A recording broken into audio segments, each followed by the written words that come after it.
So for now, we are going to start with question 4.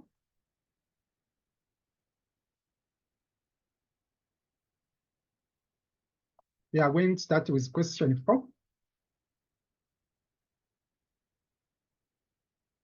But how do you approach these MDC questions? You are going to first read the required part, first to know what is the required part. Like this question, they are telling us that you use variance analysis and flexible budgets to determine profit variances. Once you know the required part, it will be easy for you to read this case study. You read the case study knowing what is on the required part. Of course, if you read the required part and you feel like something is not clear, sometimes it's hard for you to even interpret the case study. You will be in panic. So try to understand the required part as much as possible. Once you understand the required part, it will be easier for you to interpret the case study because you will be knowing what you are interested in. So here they are telling us that we use variance analysis and flexible budgets.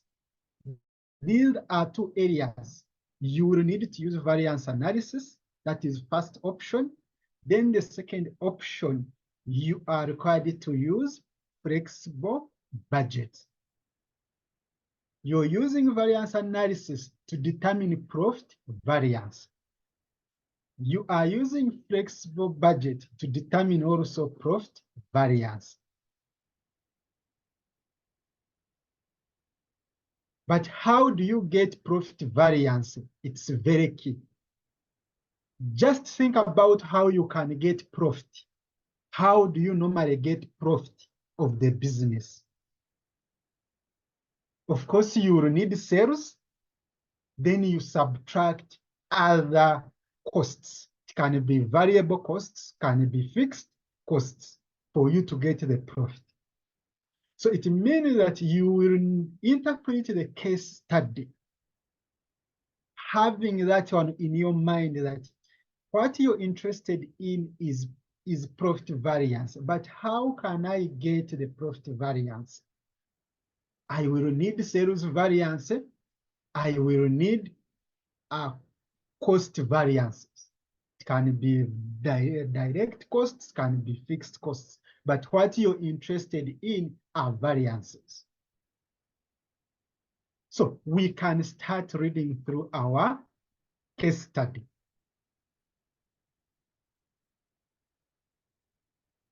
So first time you're reading, you're just reading through. But the second time you're reading through the case study of MDC, you must be interpreting. Because if you read through the first time, you will get picture. You will know that some paragraphs don't contain what you're interested in.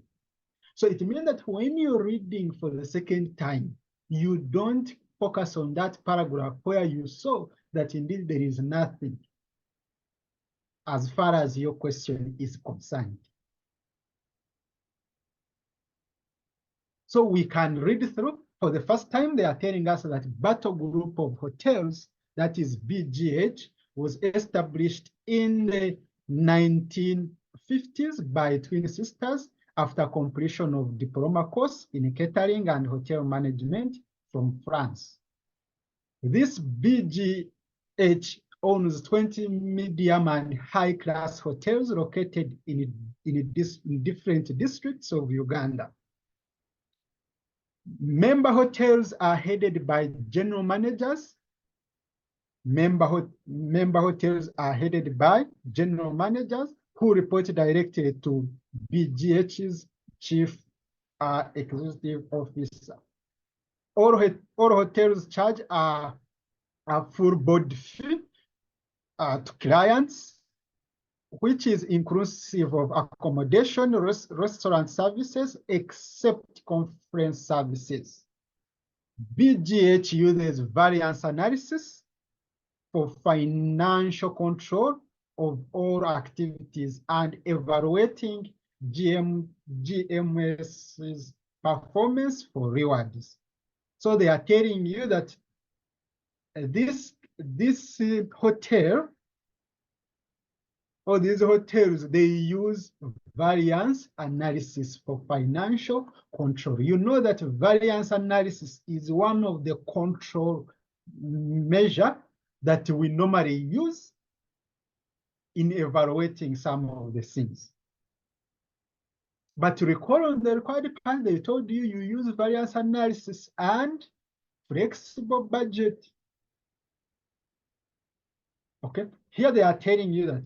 So when you analyze this first paragraph, no figure, what you can see is just the kind of the business and who is owning the business and which tool are they using. Then paragraph number 2, they are telling us that the newly recruited CEO found the current management control to be ineffective in evaluating GMS's performance and proposed the use of flexible budget. Remember, from our first paragraph, we observed that they are using what? They are using variance analysis to evaluate the performance. But here, this new CEO is saying that the previous financial control tool is ineffective. So for him, is proposing to use flexible budget. Information, this is your column. Then you're given variance. And how do you get variance? How do you get this second column, rather this last column? You get your budgeted figure minus actual figure. But ideally, you need to know what F stands for, what A stands for. In variance analysis or in standard costing, F stands for favorable, then A stands for adverse. If it's F, we normally interpret to the side of the company. Is that figure you're getting favorable to the side of company? Or that figure you are getting is not favorable to the side of company? If it is not favorable to the side of company, we say that that is adverse. And we normally represent adverse by using A. But if it is favorable, then we use F. Now, you have particulars. They are telling you here you have number of guests. You budgeted to have 7,500 guests. But the year ended when you actually had 8,000 guests. So according to you as a company or as a business, is that favorable to you? The balance you're getting, the difference you're getting, is it favorable to you or it's not favorable to you? These are guests. Remember, this is hotel. We are dealing with hotel company or business, okay? So the more the guests, the more the benefit or the more the revenue. So that's why you see that the difference, you have 500 F. When you get 7,500 minus 8,000, you get 500.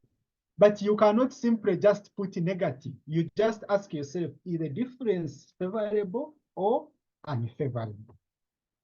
If you budgeted to have 7,500 and you ended the period with 8,000 guests, then the balance or the difference is favorable to the side of the company. Sometimes you'll find that you're the one looking for this variance.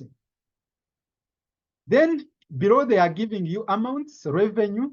This is what they budgeted to collect, but they actually collected this amount of money. And of course, the difference is favorable because what you actually collected is more than what you had initially budgeted to receive. Then here you have costs. Of course, if you're dealing with costs, the higher the costs, that is, if you find that you have higher costs, that is not favorable to the side of company. If you budgeted, let's say, to incur 243,000, and you ended up by incurring 260,000, the difference, you see that this actual figure is higher than the budgeted figure. The difference is actually adverse. It means that the company incurred much money compared to what they had budgeted to incur. That's why you see here we have A. So you have other variable costs, then you have fixed costs, then you have headquarter allocated expenses. The budgeted was 25,000 and also they actually incurred 25,000. There is no variance or there is no difference.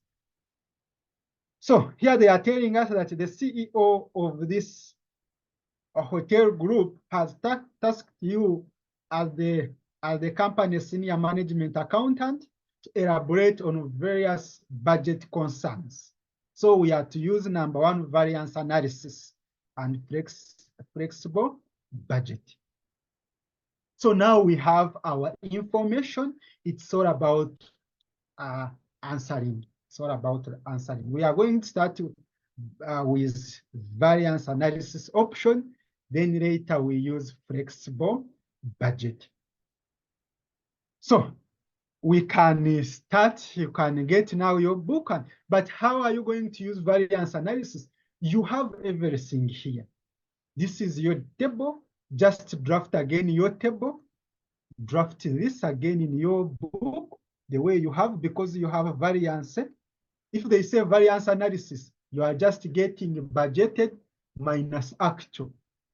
That is the only way you can use variance analysis. Then your focus should be to get profit variance. And how are you going to get profit variance? You are going to look at your revenue variance, then you subtract all other cost variances. Then the difference you get will be your profit variance. At the end, once you get profit variance, the question would be, is that profit variance favorable or adverse? So colleagues, get your book, copy this, then we get the profit variance. So we have number of guests.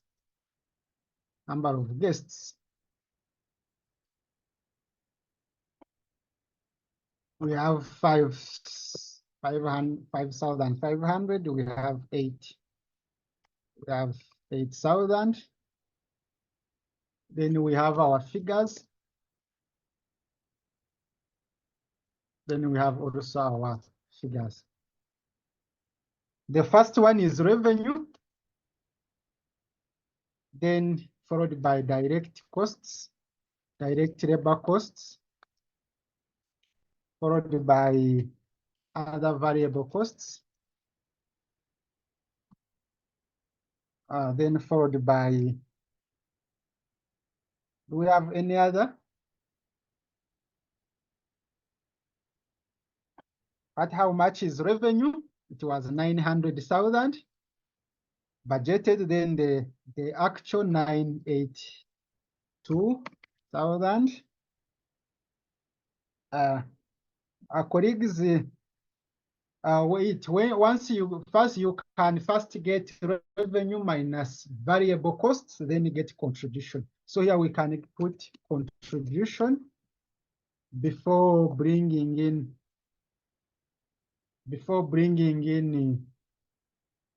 fixed costs.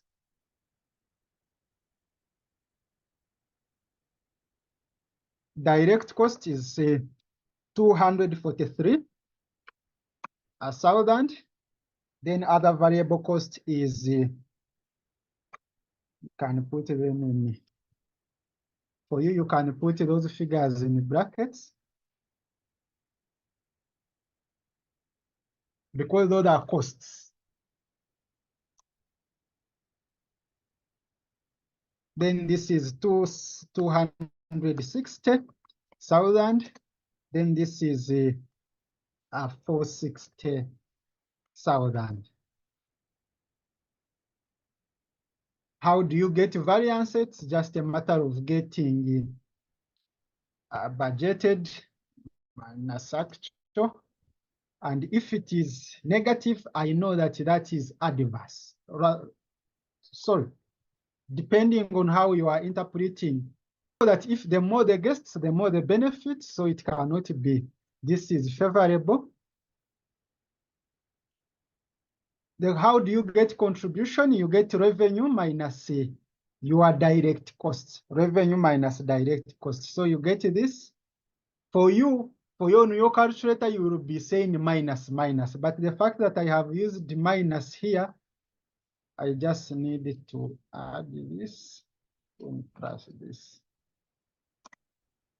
Let me hope this is your contribution. Get revenue minus direct labor costs, then minus variable costs. You'll be in position to get this. Also here, get your revenue, then minus this, minus this.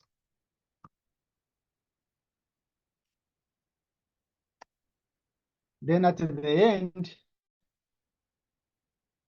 you will need to get the variance for contribution.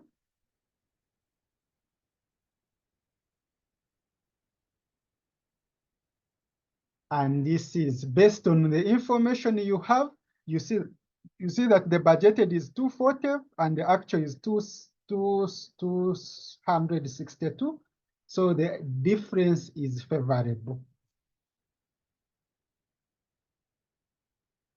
Then after that, you can now put your fixed costs. Then you have also what was the next one? Headquarter allocated expenses.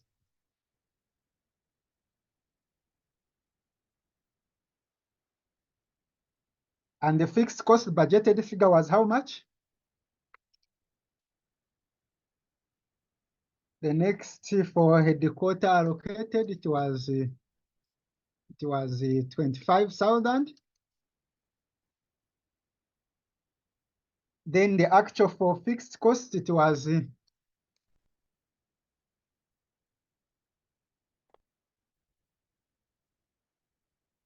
then no, this is wrong. It was 200,000. Then the next one is also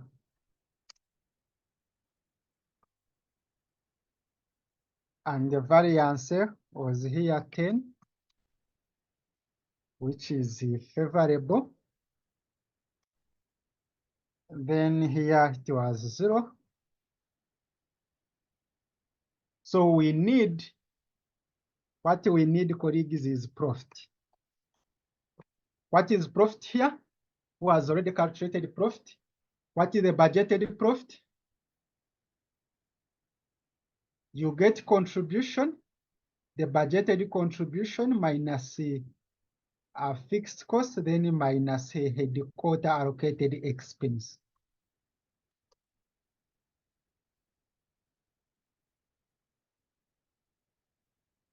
May I have this?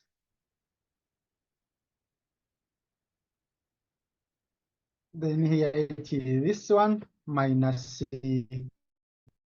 200,000 minus 25,000.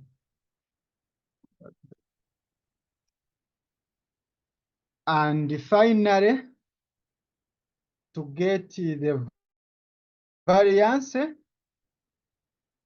get this 37,000 minus 5,000.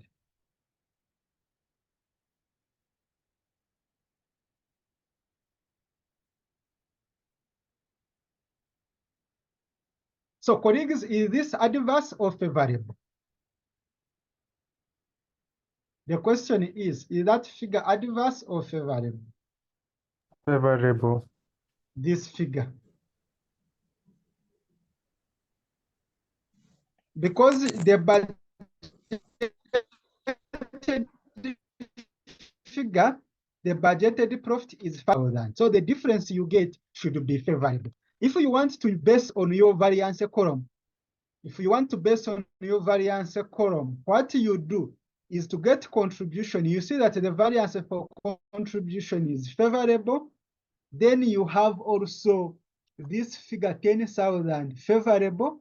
Then here's 0. So if you are dealing with favorable to the side of company, you add. However much you're dealing with costs, but the variance you are getting here is favorable.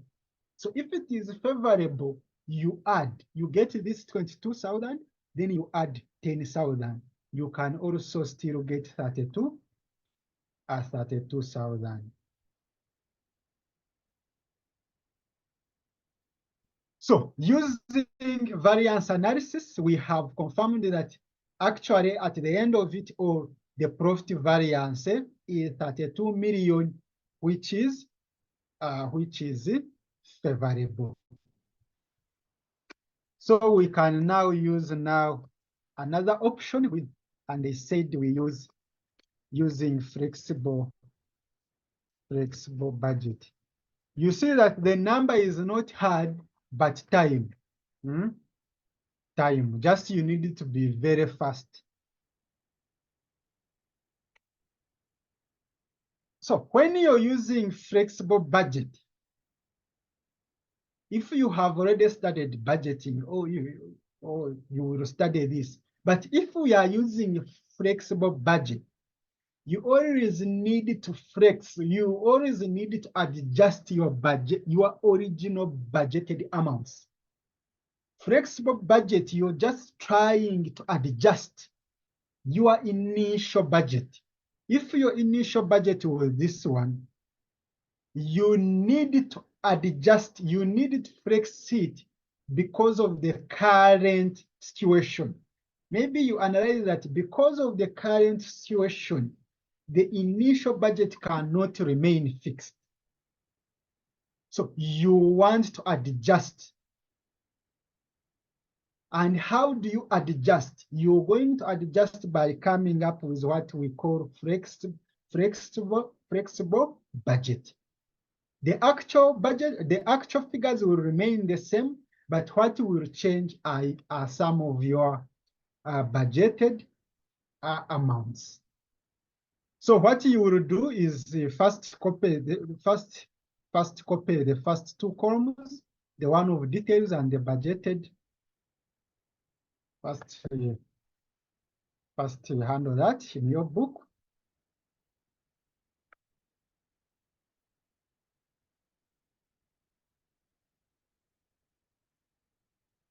Because we want to flex, we want to adjust the original budget. So you have to first create that original budget so that we can come up with the flexible budget. Once you're done, you let me know. Here you will, this is like your original budget.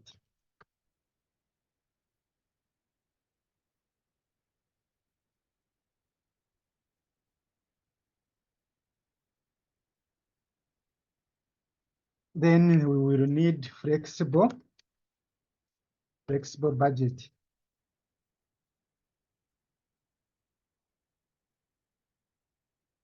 Then you will need your actual amounts.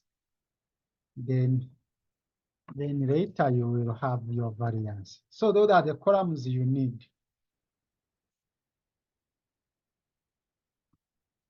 The only difference is if you're using variance analysis, you don't need to flex your original budget.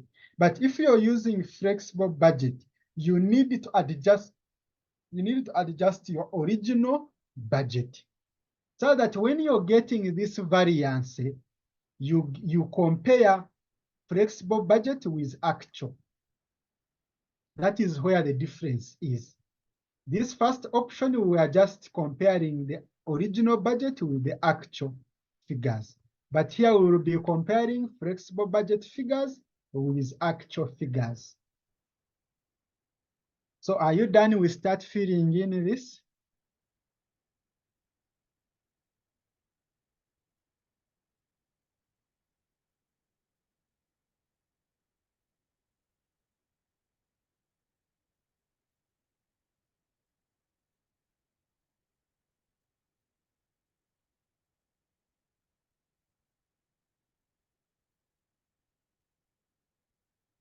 Once you are done, you let me know, we proceed.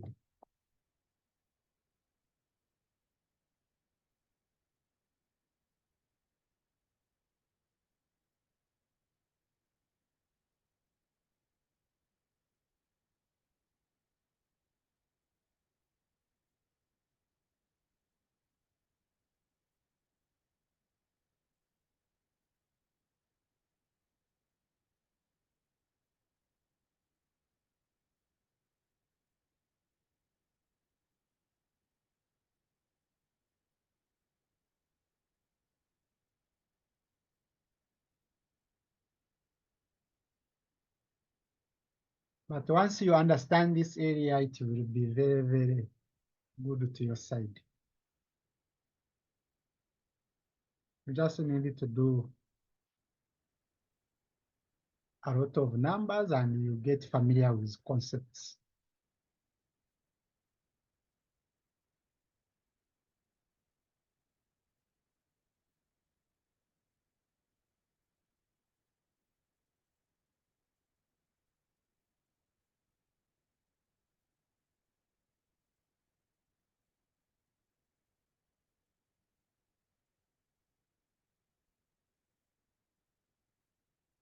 Ben, Yes, please.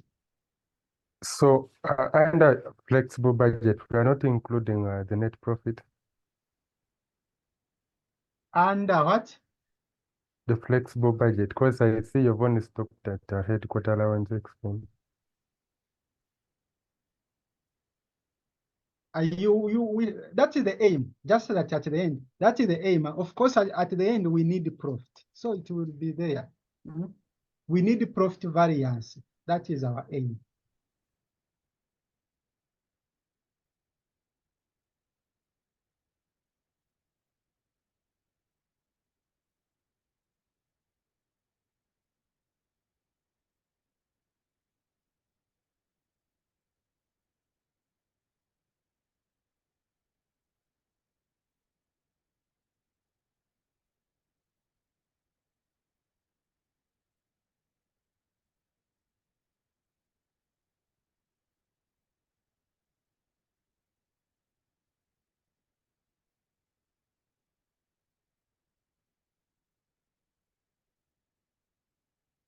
Colleagues, once you're done, you will just let me know it.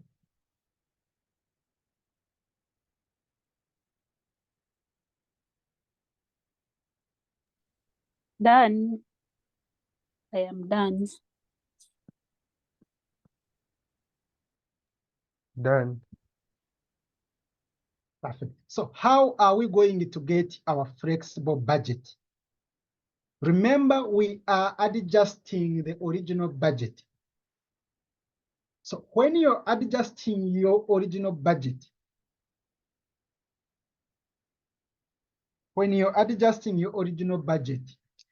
what will be, you will need, if you're given, here you're given, sometimes we normally base on units. We normally use actual units here when we are adjusting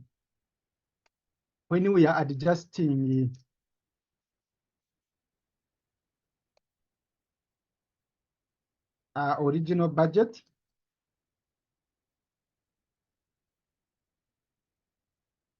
We basically use the actual units to help us to get the flexible budget. If you're not given actual units, then you use actual revenue. You note the difference. Where you are not given actual units, you use actual revenue. They cannot hide all. Because you're actually seeing that your revenue are likely to increase, or what you are going to produce, or what you expect as your customers are going to increase. So we normally adjust basing on the actual, because in the question you will be having actual units or actual revenue as a must. If you have both, rely on the actual units. Now, our actual units are actually number of guests, the actual number of guests. And the actual number of guests are 8,000.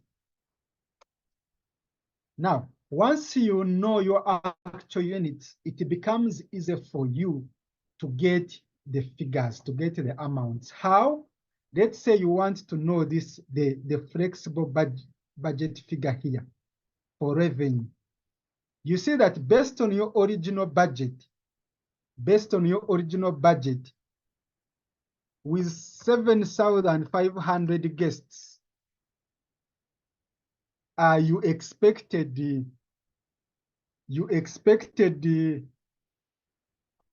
how much?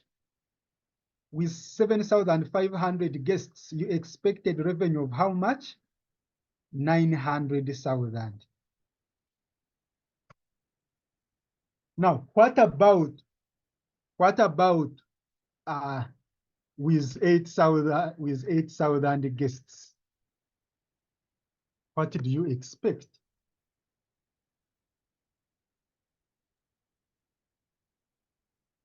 The answer you get will be the amount to put here.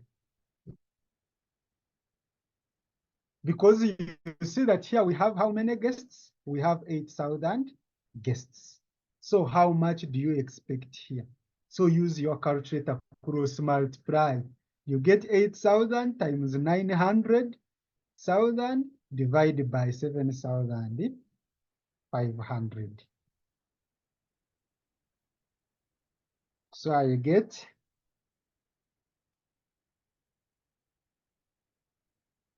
8,000, then I multiply 900,000, then I divide by 7,500. Let me hope you have this on your calculator.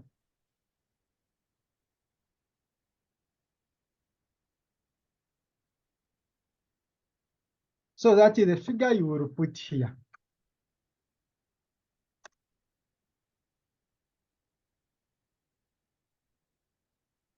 Is it clear or I repeat? Kindly repeat. Okay.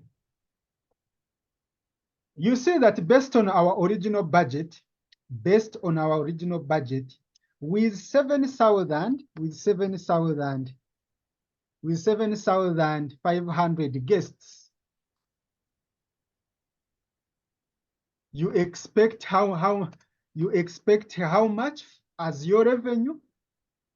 With 7,500,000, you expected revenue of 900 million.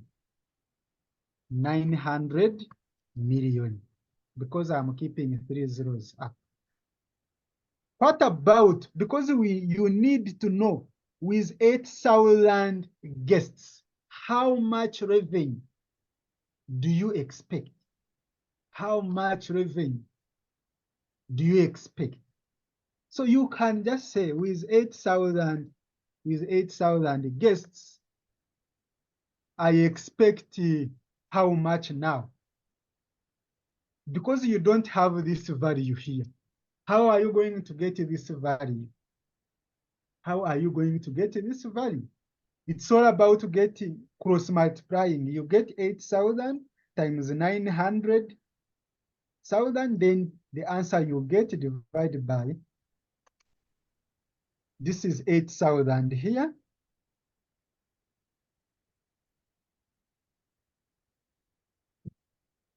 I expect you to be having calculator with you. then you multiply 900,000, then you divide by, because we are trying to get this, divided by this, 7,500. Someone who asked, is it now clear? Yes. You want the unknown figure, so you can use that knowledge. So that will be your figure. That will be your amount for flexible budget. You use the same knowledge for other things, apart from anything that, what you need to know is that you need to be asking yourself, what you are adjusting, does it based on the output or not? Of course, if you are adjusting direct labor costs, we know that if you need more guests, if you need more guests, of course you need more workers, of course, to cater for them. So we expect you also this figure to change. We expect all other variable costs to change. Fixed costs those fixed costs do not depend on your output. Fixed costs do not depend on the output. So the fixed cost will remain constant. Then headquarter allocated expenses. Headquarter allocated expenses, they will also remain constant because they are part of the fixed costs. So we can adjust this using the same knowledge. You just get, you'll be having it in short, the formula we are using to get the flexible budget. If you know, some of you like formulas. To get, I can just say at actual units divided by budgeted units. I know if I do like this, it will make sense to some of you. Then I multiply by budgeted amount. That's basically what we are doing.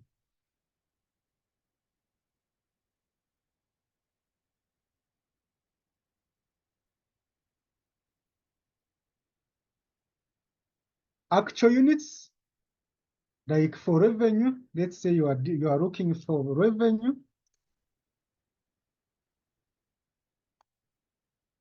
What you're doing is to get actual units. What are your number of guests? Your actual number of guests, 8,000. You're dividing it by the budgeted units, which is 7,500. Then you multiply by the budgeted amount. The budgeted amount for revenue is 900,000. So that's what we are actually doing. So you will use the same knowledge for this. Here get budgeted the actual units, 800,000, rather 8,000. 8,000, then divide by what is your actual, following this formula, what is your budgeted units? 7,500, then multiply the budgeted amount. Now, what is the budgeted amount for direct labor costs? It is 243,000.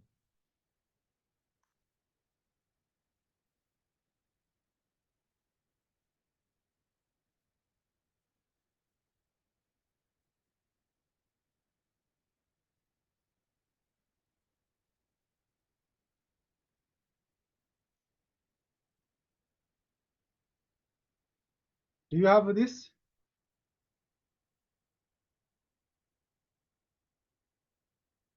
we are following this formula. For direct labor costs, we are getting what is our actual number of guests, 8,000, then divided by the actual number of guests, 7,500. Then we multiply by the budgeted amount is for direct labor cost. The budgeted amount is this one, 243. That's how you get the figure.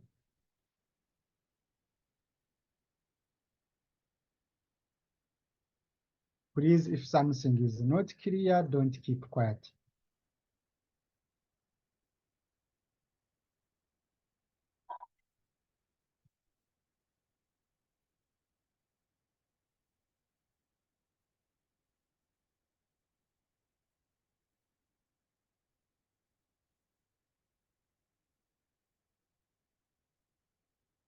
So what is the figure here? Who is done for this one? How much have you? It's 4,800. 444? 800. 800. Perfect. Then how do you get contribution? Now contribution, you are not going, colleagues, with contribution, you are not going to flex. No.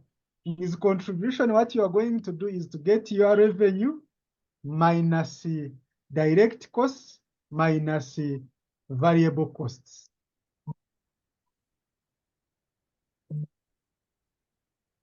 That's how you are going to get contribution.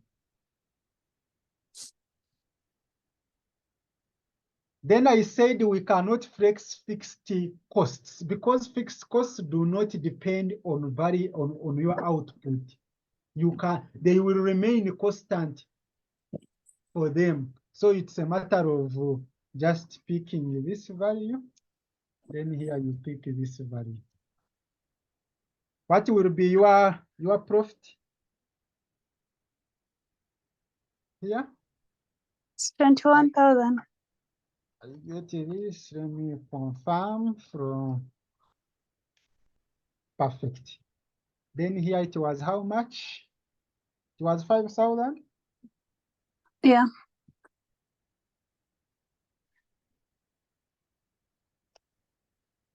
Okay. So with actual information, copy the actual information remain constant. So you just copy and paste. What we are struggling with is flexible budget. Now we have the flexible budget. Unless if there is a question, please, if there is a question, ask.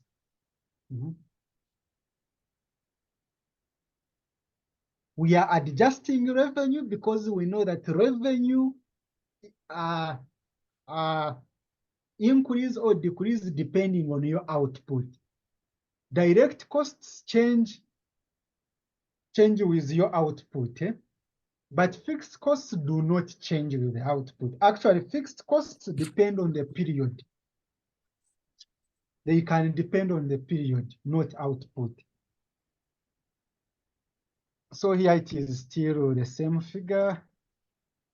Here I just, it's a matter of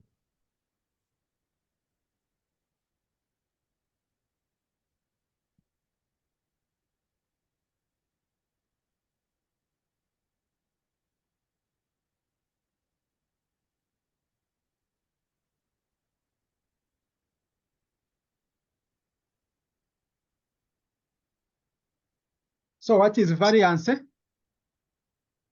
How do you get variance? Now you are going to compare flexible budget with your actual figures.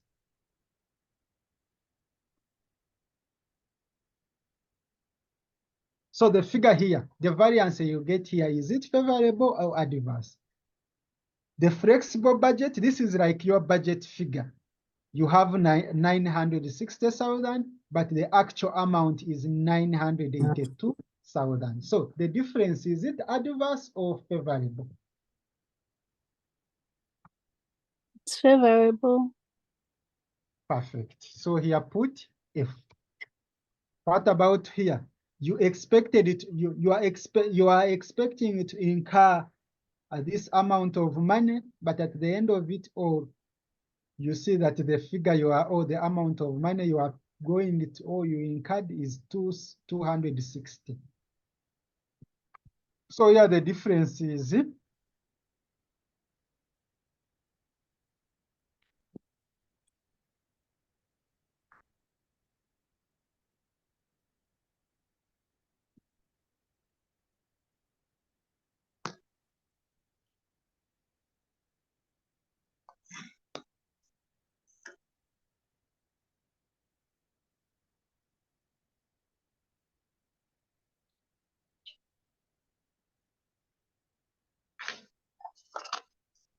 the difference is 800, isn't it?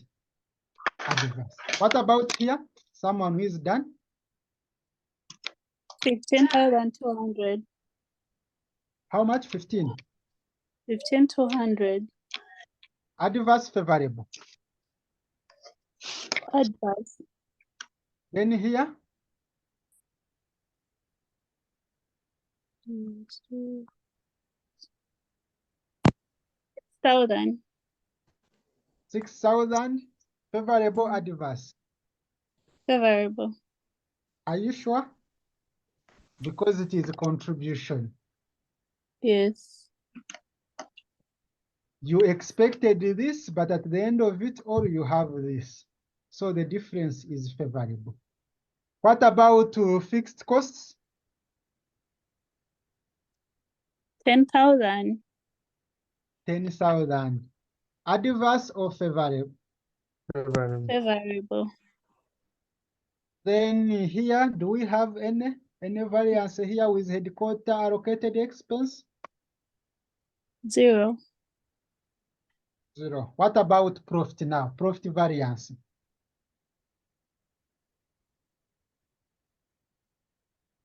If you want to get very fast, if you want to get profit variance, you just compare. This is your contribution, it is F. Then here you also have F, just add. So you get 6,000 plus this. And I expect you to be having favorable. Even if you use flexible budget with actual and you compare, I believe you will get the same answer. Because the flexible budget, your profit is 21,000 and the actual profit is 37,000. So the difference is favorable.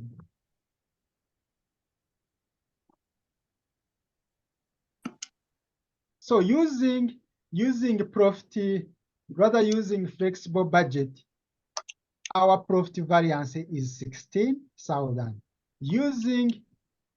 This is using variance analysis. Variance analysis. Our profit variance is 32,000. So the question is, which one would you choose? To use flexible budget or to use variance analysis? If you are the one evaluating your managers, what can you use? If they said you advise, which one is the best?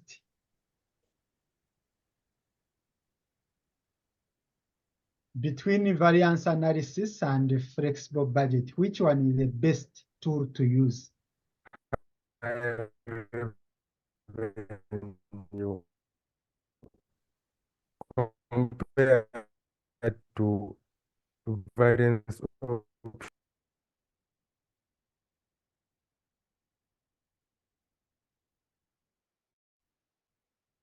Martin, we really can't get you. I don't know whether it is network. Some clarifications. Yes. when you are actually using flexible budgeting to Yes. get the figure for variance, it's actual minus flexible budget. To get variance, you are comparing flexible budget with actual figures. Mm-hmm. Yes. Is it now clear? Do you need to subtract or you just look at and then you know? No, the way we get FOA is to ask yourself, you're dealing with revenue.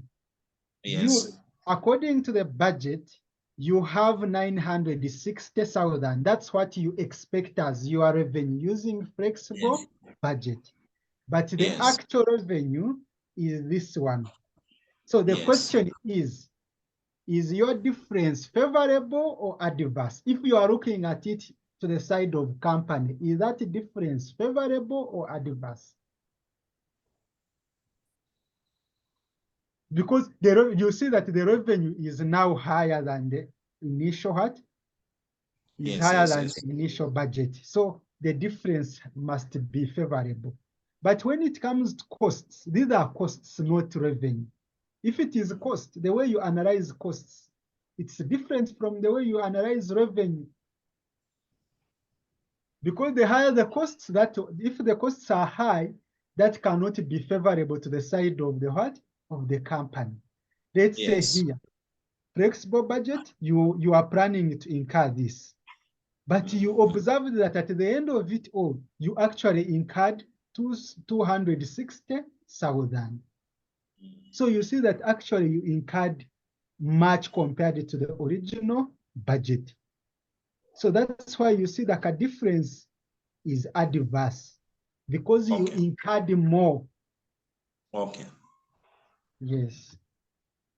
Martin, I think the network is now clear. You can continue.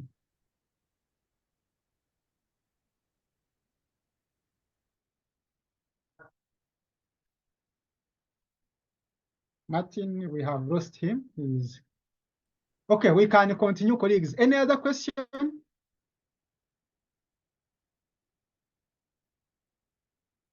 Irene, is everything clear? Yes. Benjamin, is everything clear? Excuse me? Yes, Safia. I have a question on this contribution. You said we don't flex contribution, right? Yes. Yeah, but me, I had flexed it and it gave me the same answers without flexing it. Was it coincidence or it's also the same thing?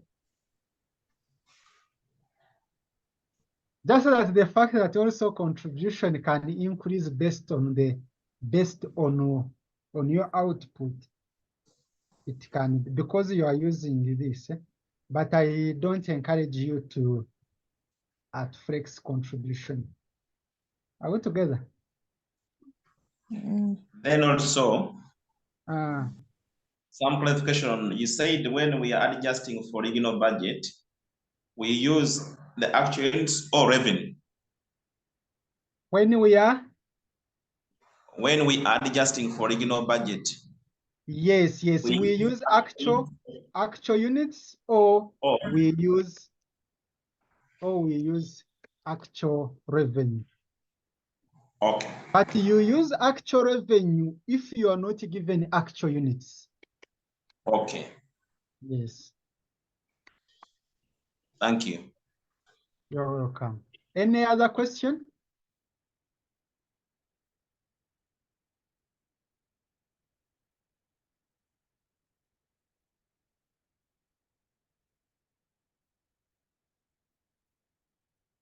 All right.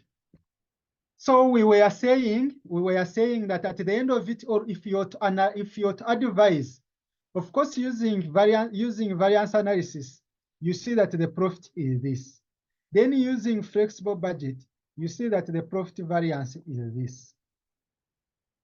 But to you as analyst, you need to know that actually when you're using variance and rather flexible budget, you are actually putting into consideration the current situation. This was our original budget.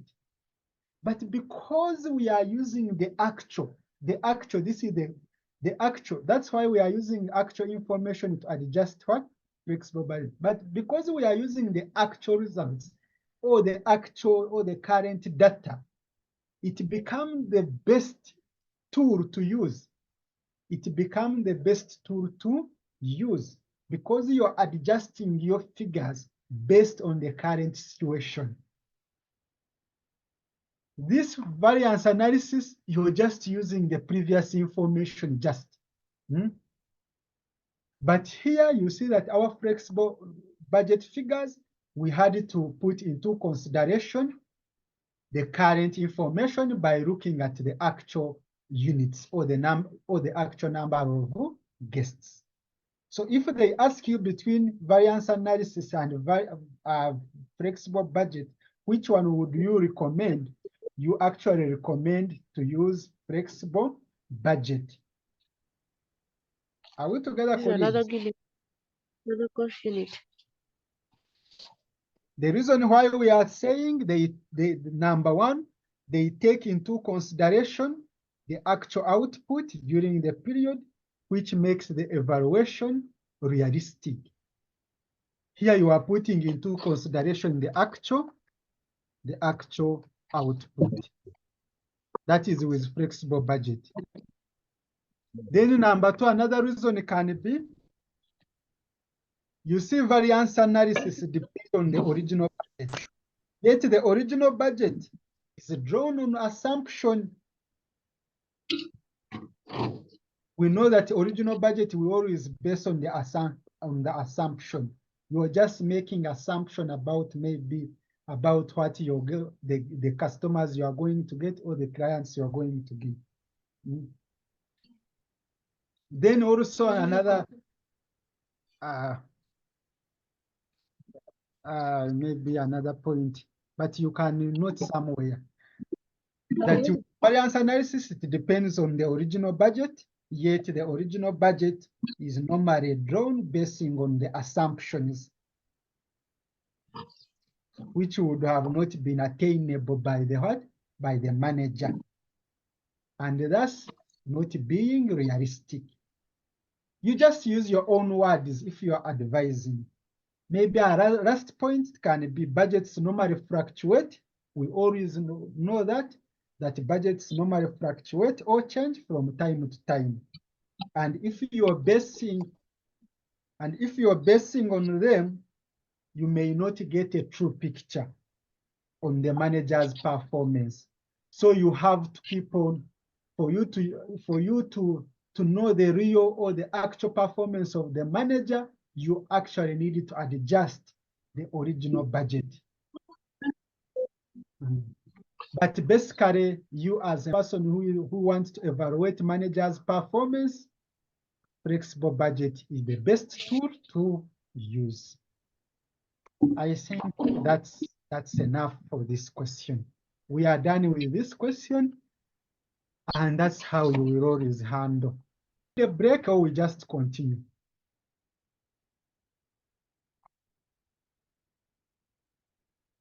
We continue. Perfect. So that was all about question 4.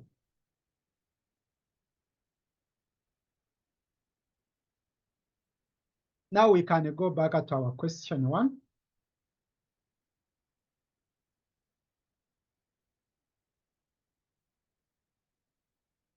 Now, question 1 on the required part, they are telling us that we determine the following variances and advise SBLO's board on their concerns on whether to retain the MD. Roman 1, materials price. Roman 2, materials usage. Roman 3, sales margin price. Then Roman 4, sales margin. variance. So what we are analyzing here are variance. We need materials price variance, we need materials usage variance, we need sales margin price variance, then sales margin volume variance. Then part B, they are saying you discuss the methods of setting cost standards.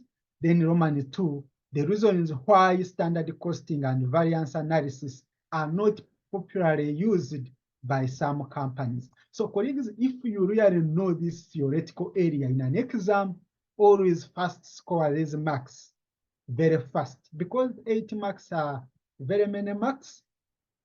If you can really score all of them, and it is very easy.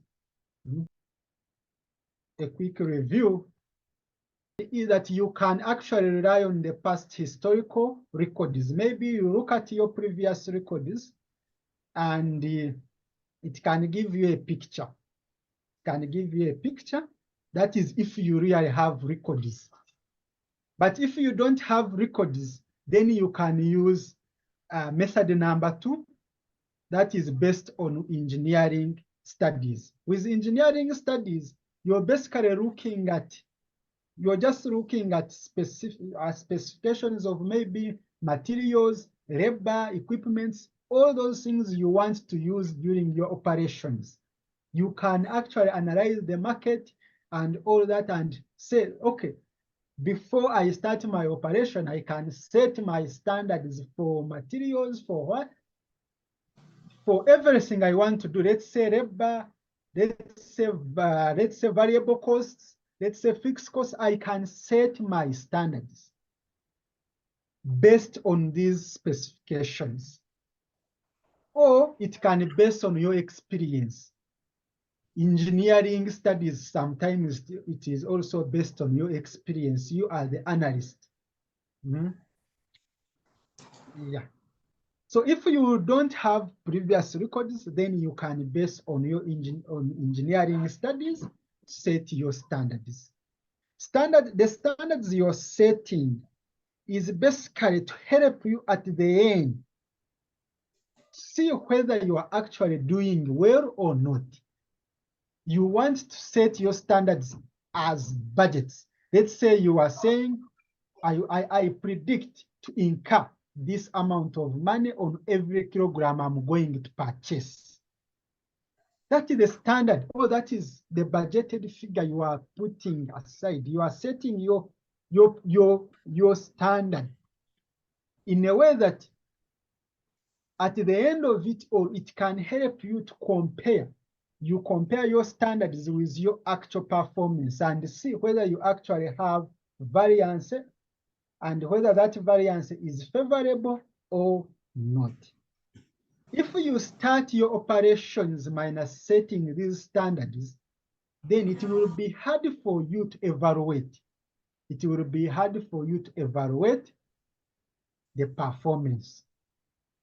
And the reasons why standard costing and variance analysis may not be popularly used by some companies, I tried to list some points. I will share this to you, but these are good methods. The first reason is that you are using standard price. You may use standard prices which are actually outdated.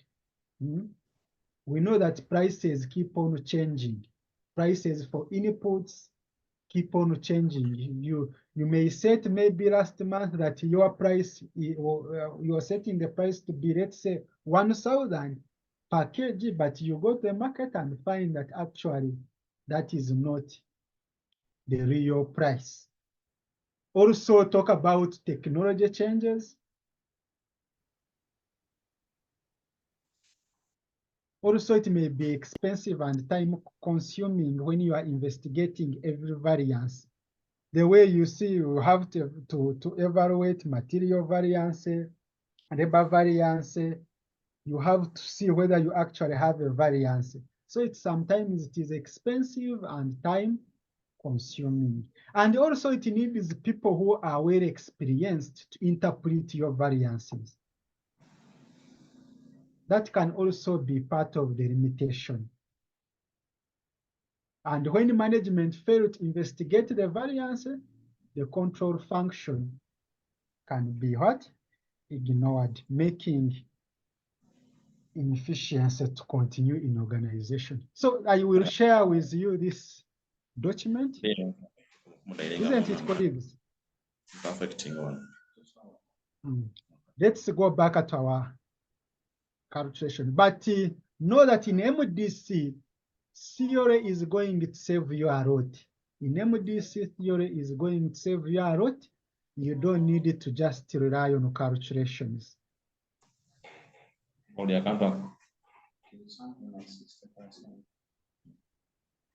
So they are telling us that question 1, here they are telling us that Sanyuka Bakery Limited makes and sells cakes which are on high demand within and outside Uganda.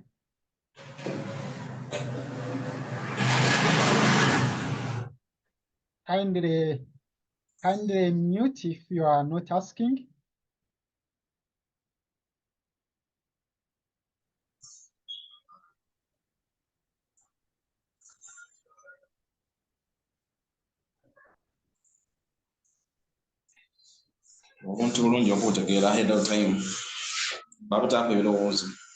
Godfrey and Mabel, kindly mute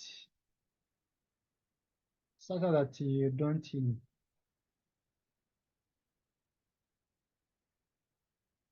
Question 1, they are telling us that Sanyuka Bakery Limited makes and sells cakes which are on high demand within and outside Uganda. Despite the high demand, SBL has continued to report losses, and the board is considering firing MD if the situation does not change.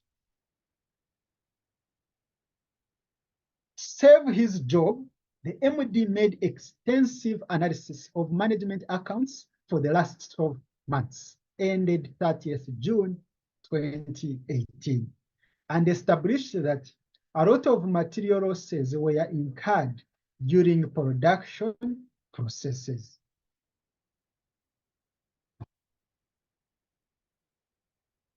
He consulted his colleague, a cost accountant in one of the big bakeries in Kampala, and was advised to introduce a standard costing system for easy analysis of monthly variances.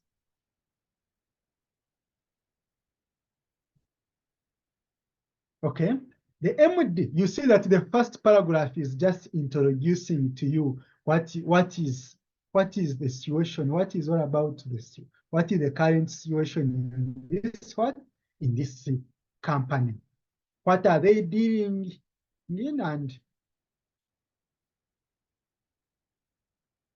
and who is responsible for this situation, and who is actually analyzing the situation, and which tool are you using? We are using standard costing system. The MD proposed to the board to recruit a cost and management accountant to handle the standard costing system. Also, an expert was engaged who developed standard cost card for the production of a cake, one cake, as follows. We have standard cost card. This is our standard cost card. What you are seeing, they are telling you that you need direct materials to produce or to make cake. You need sugar, you need wheat flour, you need yeast as your raw materials. To make one cake, you need 0.1 kg as your sugar, and each is how much? 3,200. Then for you, this is the standard. This is the standard price. This is your standard price. According to you, the company, that is your price. That is your standard price. You are saying that, okay, according to us, we expect to be purchasing each kilogram of sugar at 3,200. Then each kilogram of wheat flour at 5,000. Then here you have yeast, 20 grams. Then here you have 35. Each gram is cost you expect to incur 35 shillings. Then you also, of course, to produce or to make a cake, you need workers. So this is what you are setting as your price. That to make a cake, you will need, to make one cake, you will need 2 hours. But each hour, you are going to pay 1,000.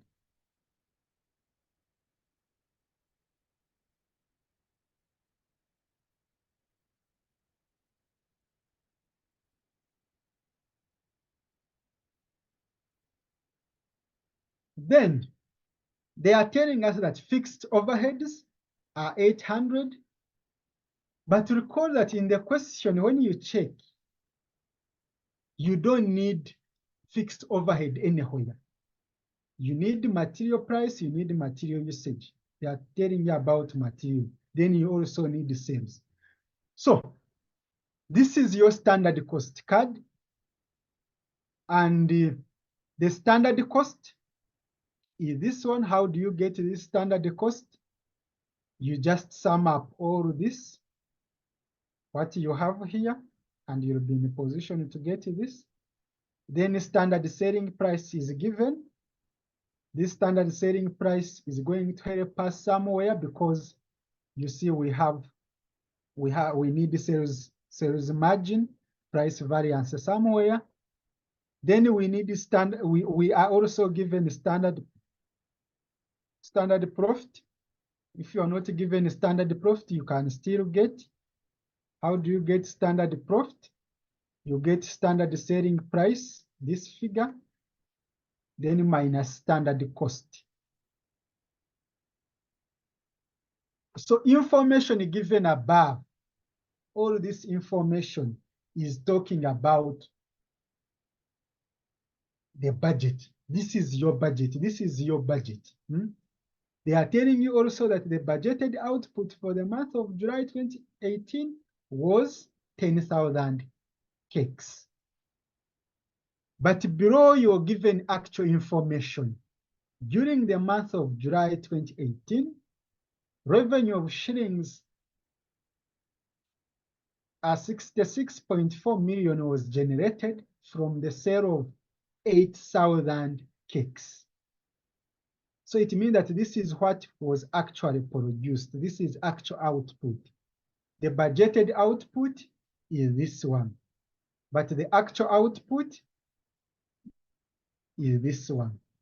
And you generated how much? The total revenue, 66.4 million.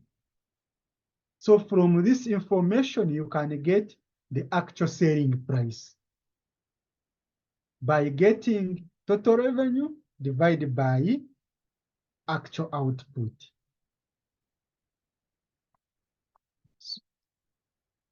And they told you that materials consumed during production were as follows. You used, this is what was actually used. For you to make one cake, you actually had to use 0.12 kgs of sugar, 0.2 kgs of wheat flour, then for yeast, 0.022 kg. Remember, previously with yeast, the weight was in terms of grams, but here with actual information, The weight is in terms of kg. Colleagues, this can make you fail the number if you don't observe that. This column, whatever you're seeing here, is actually based on the what? On kgs. So it means that at the end of it all, you need to take note that when you're handling yeast, the standard unit used is different from the actual unit used. And you have to reconcile by either deciding to use kilograms or you decide to use grams. But you must have the same unit when you are handling yeast. So we can start. And these numbers are not hard. These numbers are not hard. All we need is to really pay attention.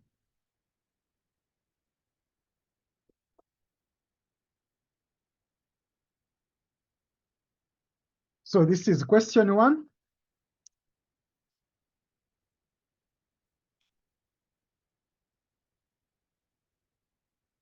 Now, colleagues with variance, we actually deal with materials. You will see that going forward, we are looking for material variance. We are looking for labor variance. Then we are looking for variable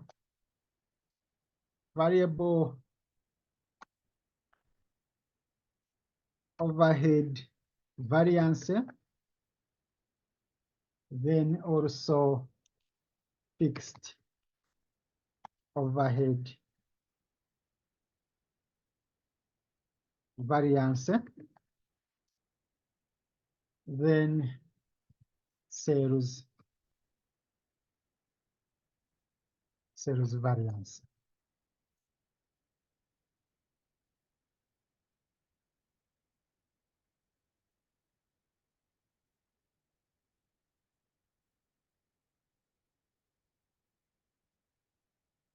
So this area is a bit wide. You will need to know all this, but we are going to make sure that we cover all. And if you're dealing with material,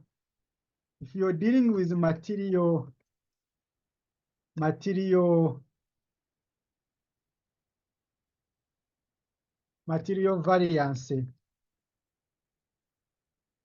we have material price variance. Then we have material usage variance. Then if you have more than, or if you're using more than one materials to make your product, then you will find that you actually also need material mix variance and also material yield.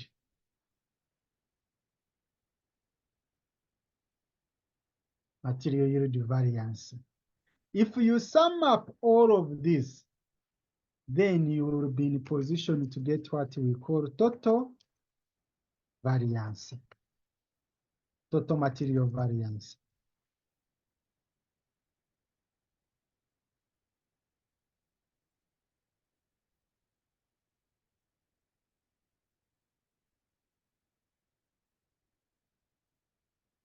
So when you're given the question, you need to know which variance are you interested in. If they have not specified, if they have said that you look or you determine material variance, then you will be asking yourself, am I using more than one materials to make a product, or it is only one? If it's only one material being used, then you will be just getting material price variance plus material usage variance to get your total material variance. But if you have more than one, or if you're using more than one materials, then you will need all these 4 variances to get total material variance.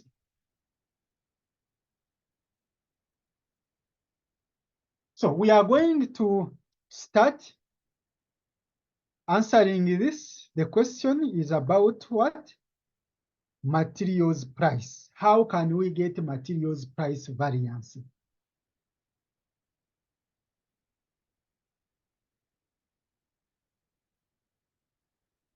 How can we get material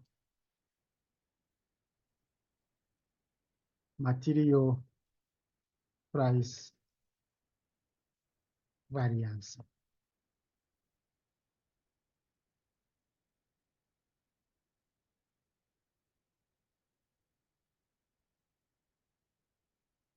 This is based on price, of course, here.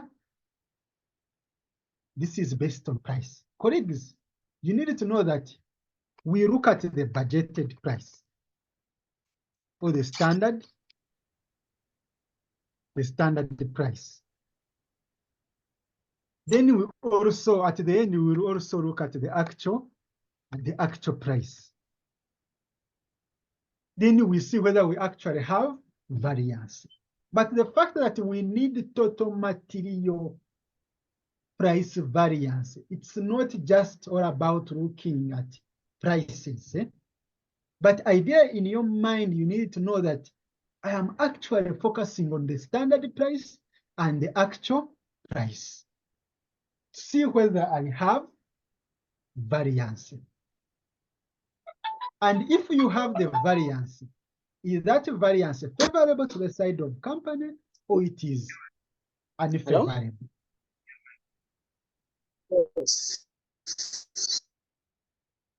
Robinson, kindly mute.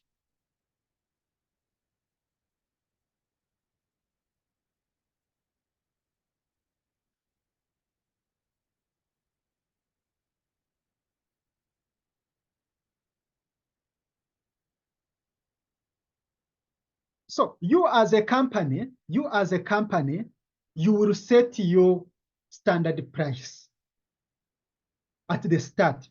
Before you go to market to purchase or to buy your materials, you will set your price.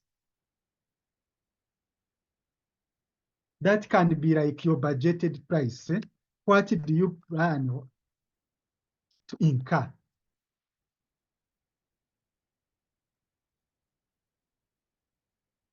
But when you go to market, you will find that sometimes what you budgeted to incur or to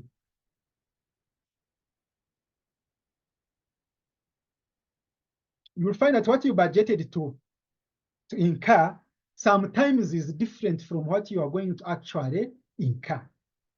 The standard price may be different from the actual price, and that difference can cause material price variance.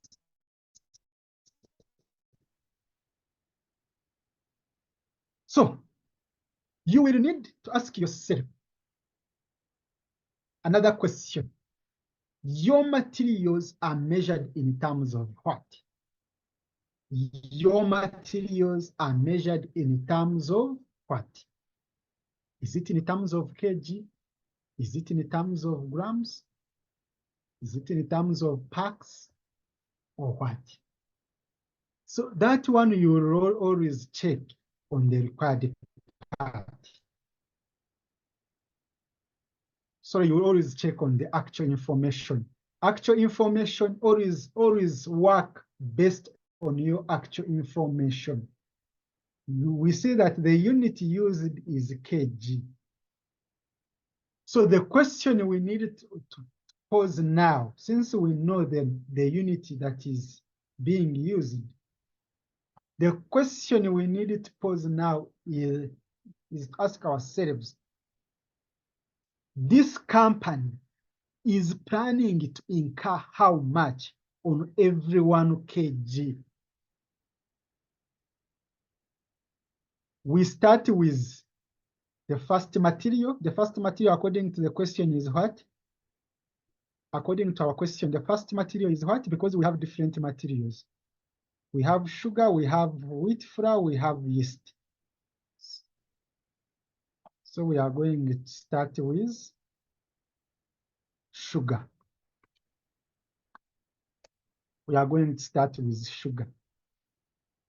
Then we ask ourselves, one, the company is planning to incur how much on every 1 kg? According to their standard price, according to their budget, they are planning to incur how much? We go back to our standard cost card.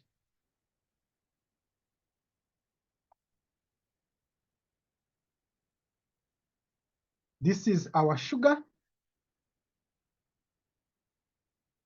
And you see that the unit cost for sugar is 3,200. So each kg of sugar, the company is planning to incur 3,200.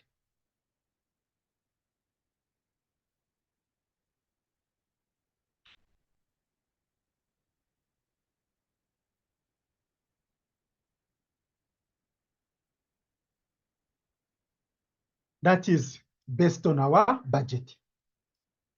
That's based on our budget. Now, you will be asking yourself, once you know this, you will now start posing yourself, because I don't want to use formulas. Formulas can confuse you. Now you will just be asking yourself, after knowing that 1 kg you are planning to incur shilling 3,200 on every 1 kg you purchase. You ask yourself, how many kgs did you actually use to produce your actual output? How many kgs did you actually use to produce your actual output? We are talking about actual output. And where do you get actual output? From the actual information. And how do you know the actual number of kgs you used? Also from the actual information. Actual information is here. The actual output is 8,000 kgs. The question we need to ask ourselves, how many kgs did this company use? How many kgs did this company use to make 8,000 cakes? Remember, here they are telling us that each cake actually used 0.12 kg. What about 8,000 cakes? Who can tell me?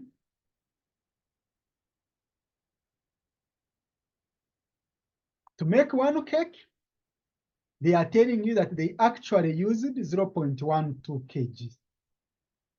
Now you want to know how many kgs did this company use to make 8,000 cakes?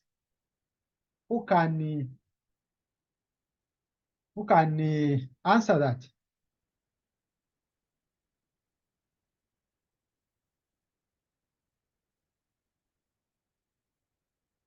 I beg your pardon, the question?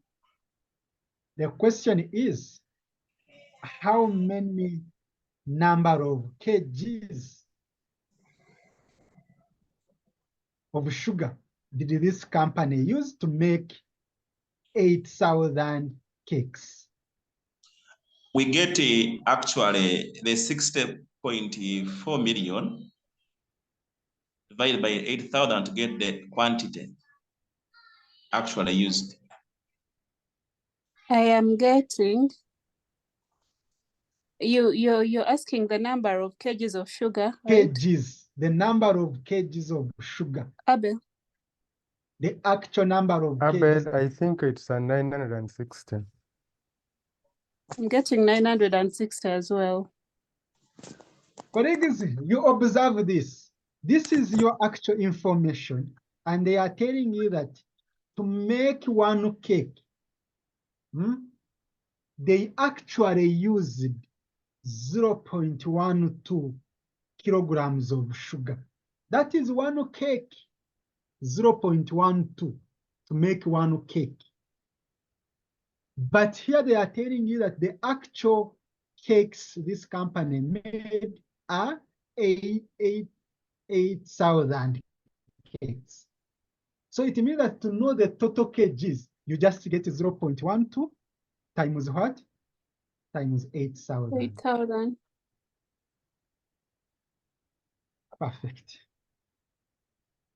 So here we are saying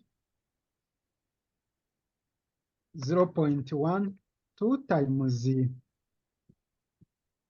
8,000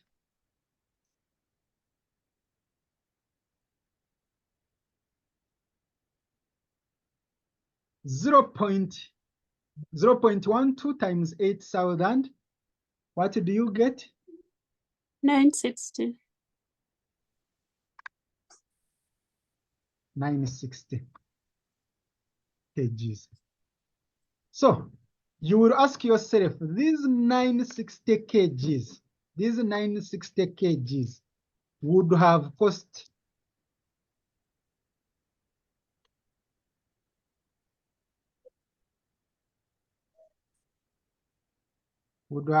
how much?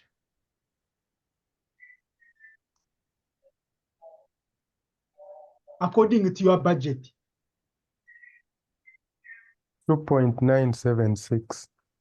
It is 960 times the budget. Our budget price is how much? 3,200. 200. So according to the budget, these 960 kgs would have cost the company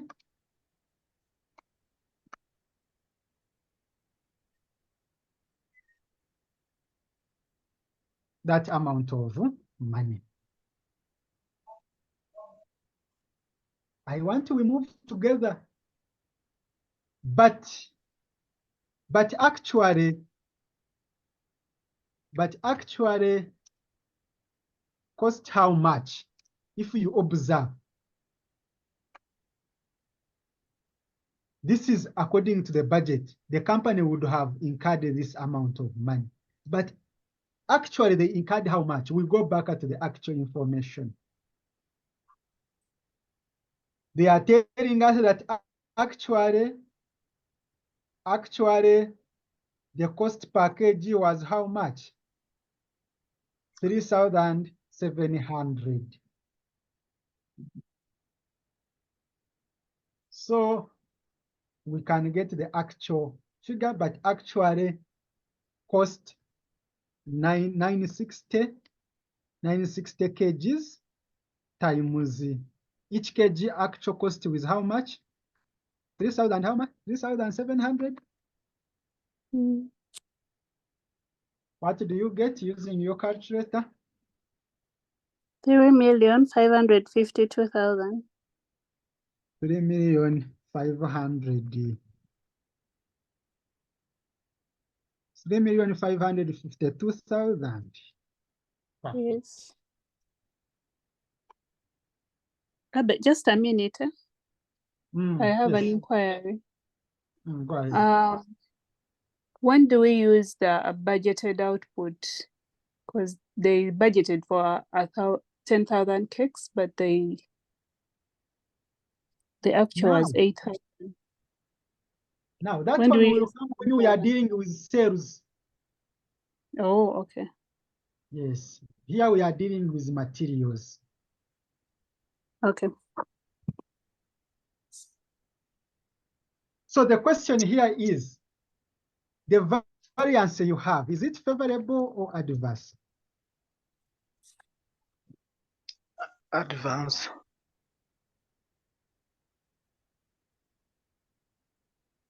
This is the budget, the It's budgeted favorable. amount. This is the actual amount. This is like Yeah, your it's adverse. budgeted, It's adverse. budgeted amount.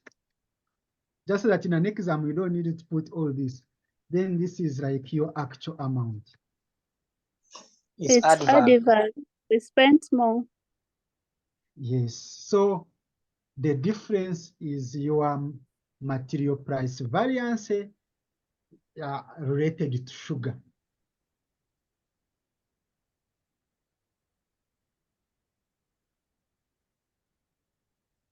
So this is adverse.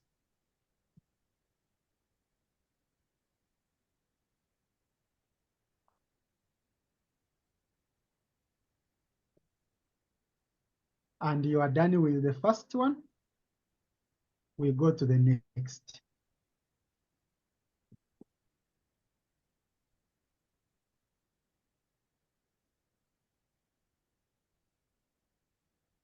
We go to the next, which one? Which is the next material? Materials usage. No, no, no, no.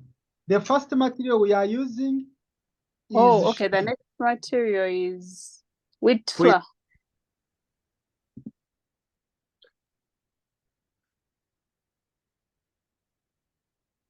It's wheat flour.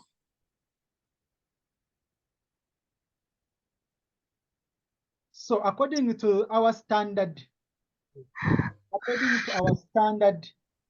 cost card, they are planning to incur how much on every 1 kg? 5,000. 5,000. Yes. Let me see. You go to your standard cost card. It is here, 5,000.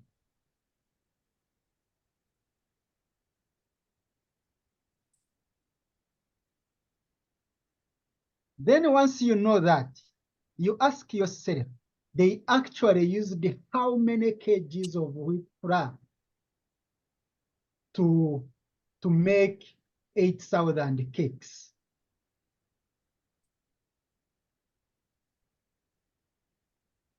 Based on our actual information, they are telling us that actually they used 0.2 kgs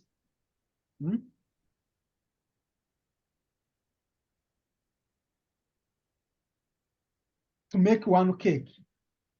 But they made how many cakes? 8,000 cakes. So we are going to get 0.2 to know the actual number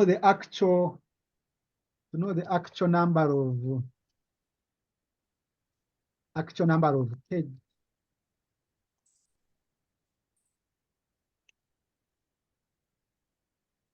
It will be 0.2 kg times the number of cakes, actual number of cakes.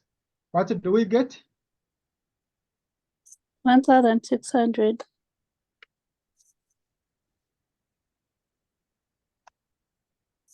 Perfect. These are kgs.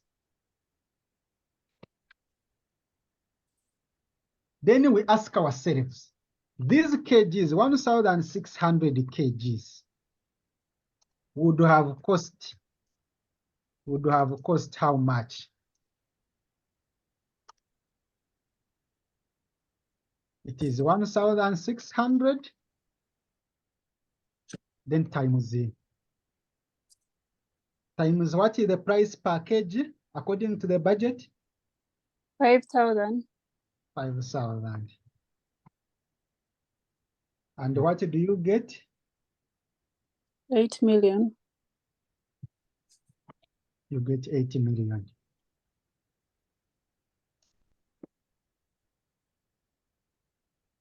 But actually,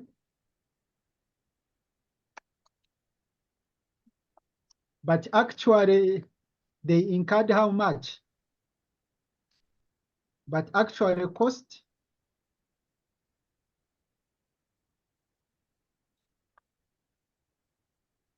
according to our budget, they actually cost, when we check, each kilogram is 6 what? 6,000. So it means that we are going to get the actual number of kgs of wheat flour, 1,600, then times the actual price, which is 6,000. How much do we get? 9,600,000. 906. 600,000. So, do we have adverse or favorable? What is our variance now? It's adverse. This is like your budgeted amount. Then this is like your actual amount.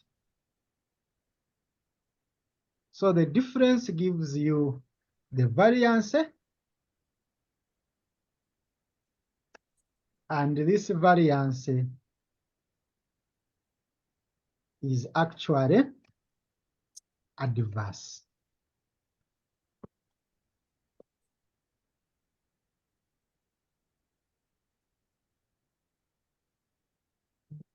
Any question?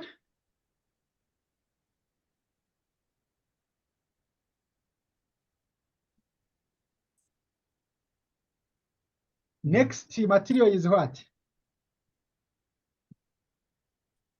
Yeast. Yeast.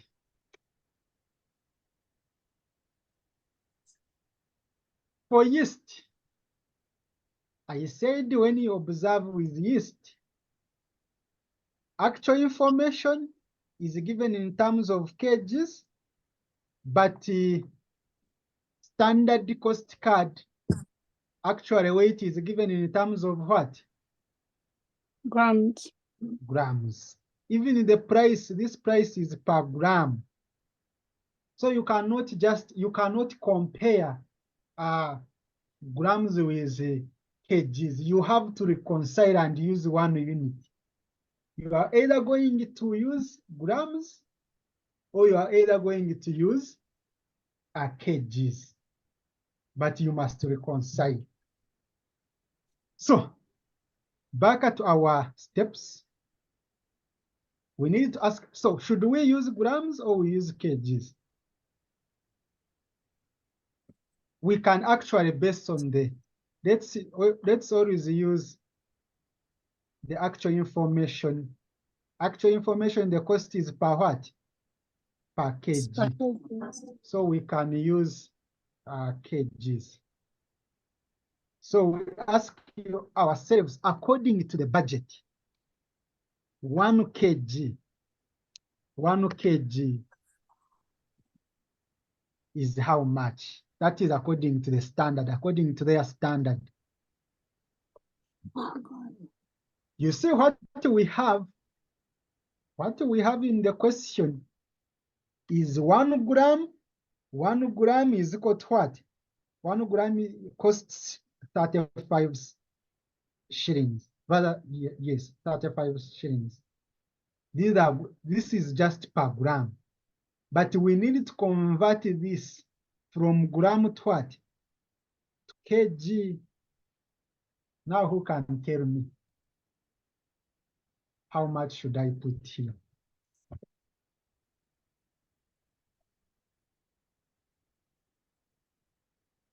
You have 1 gram. 1 gram is costing 35 shillings. 35. But you need to convert, you need to change from gram to kgs. You need 1 kg.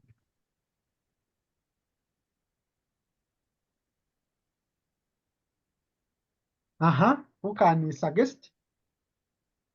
What is the price of 1 kg?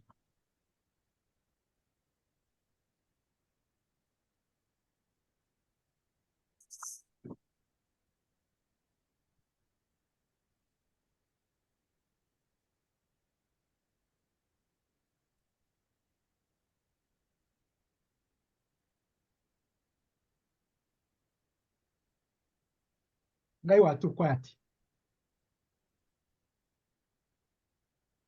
Colleagues, if you're given 1 gram, if you're given the cost of 1 gram, can't you really get the cost of 1 kg? Hmm? Okay. 1 kg has how many grams? 1,000. 1,000. 1,000 grams.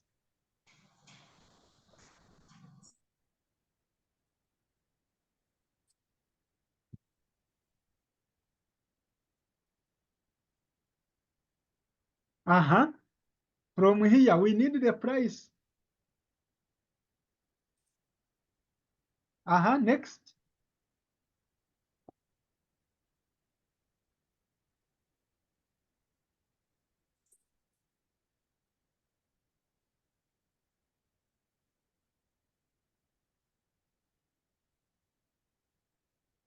But this is simple math. Colleagues, if you are converting from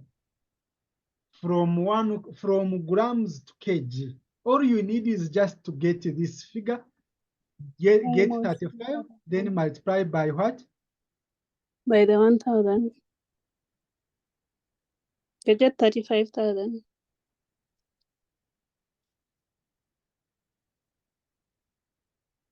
And always analyze before you rush. Always analyze very well. Don't simply rush. It can give you even the picture this side. It can give you the picture. But all you need to know is that if you're converting from 1 gram or from grams to kg, we always multiply. Actually, it is from, like, let's say low currency to high currency, or from high currency to low currency. That concept should come into your mind. So if you need the cost of 1 kg, the cost of 1 kg would be here, 1,000 times 35, which is 35,000. Is it? Yes, it's 35,000.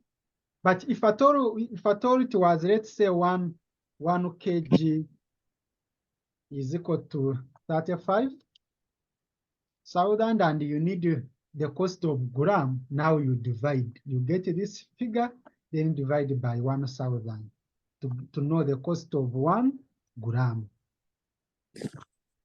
You divide. But since you need the cost of 1 kg, we multiply. So that is MDC, small thing. And if you cannot recall this, then you can actually get problems. Now we know the cost of 1. We know the cost of 1 kg.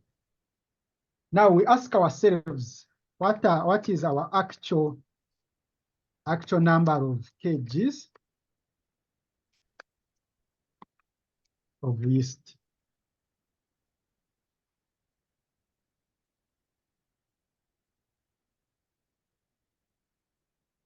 They are telling us that they actually used the 0.022 kg. So we get 0.022 kg times how many cakes?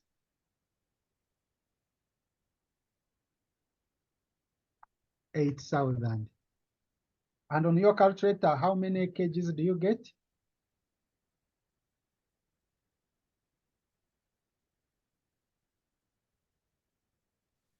If you get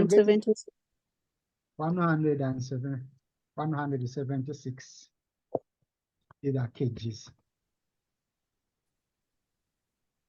So we ask ourselves, 176 kgs would have cost at this company how much?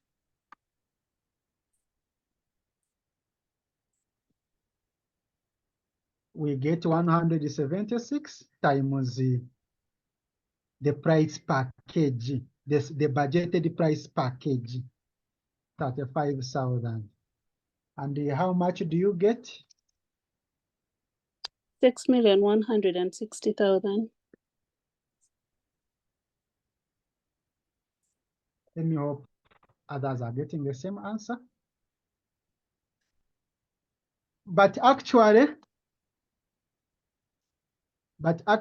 cost how much? 45. 176 times what? What is the actual price per kg? 45. 45.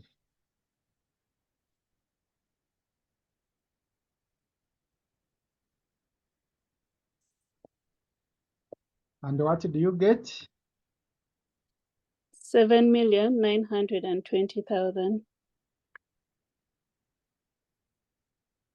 Perfect. So this is the budgeted amount, this is the actual amount. So the variance, is it favorable or adverse?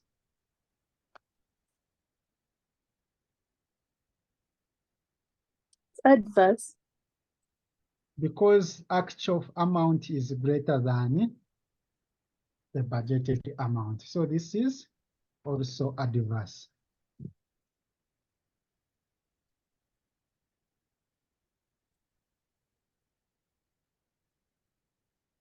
Okay.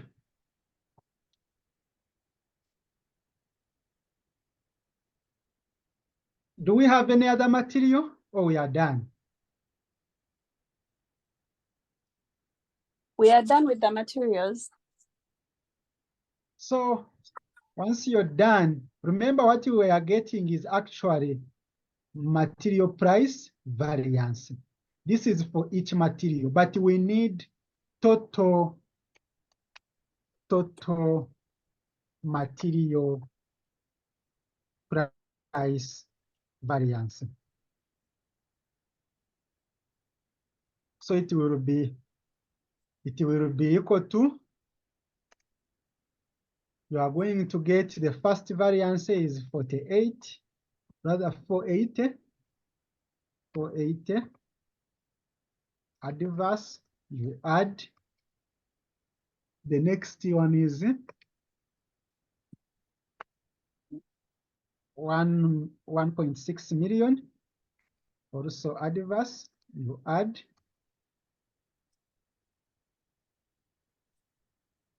$1.76 million. Also adverse. What do you get? Remember, if the figure is adverse, that figure is negative. If the amount is adverse, or if your figure indicated adverse, that figure on your calculator should be negative. This is negative 480,000 plus negative 1,600,000 plus negative 1,760,000. What do you get? 3,840,000.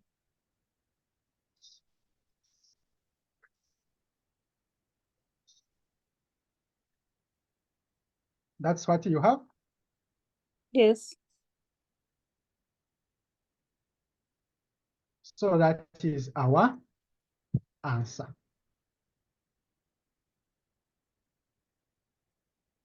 Oh, but assuming we had a favorable figure. That figure on your somewhere. calculator is, if one figure was favorable, when you're Yes. adding, that figure is positive. Okay. But when you're dealing with adverse, when you're adding, those figures must be negative on your calculator. You put negative, then write that figure. Plus negative, write that figure. Plus negative, write that figure. If you're dealing with adverse values. But if the figure, you see that it is favorable on your calculator, you just press it the way it is, minus putting negative. Is it clear? Yeah. So we are done with material price variance.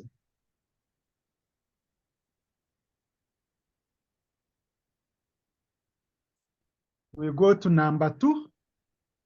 Roman 2, they were telling us that we do what? Material usage. So far answered this. Now we need the material usage. Okay, we have also formulas we use, but the formulas don't bring clear explanation. Are we together, colleagues? You will find that some people are using formulas, but the formulas sometimes don't bring very well the explanation. But if you know, in that handout that I gave you, you have formulas. You have formulas. But for better presentation and explanation, may I prefer using this method. And I believe it makes some sense.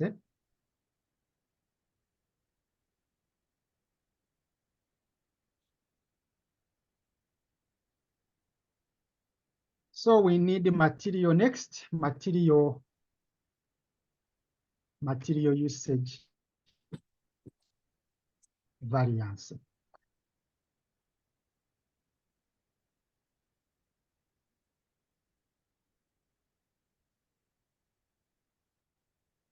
Marks are few. Those marks are not few. 4 marks can save you a lot. And the fact that we are just discussing it can take a lot of time. But if you know, these things don't take a lot of time. If you know.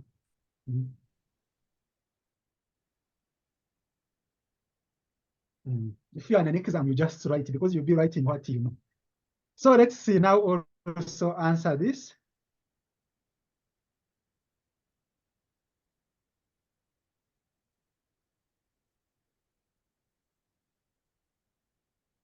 Material usage variance.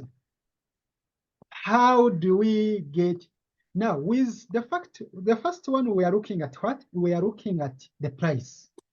The variance you are getting is coming because of what? Is happening because of the price, because of the change in the price. You expected it to incur this price, but now you're incurring this price. But here, this is how you are using your materials. How actually are you using your materials? Are you so efficient?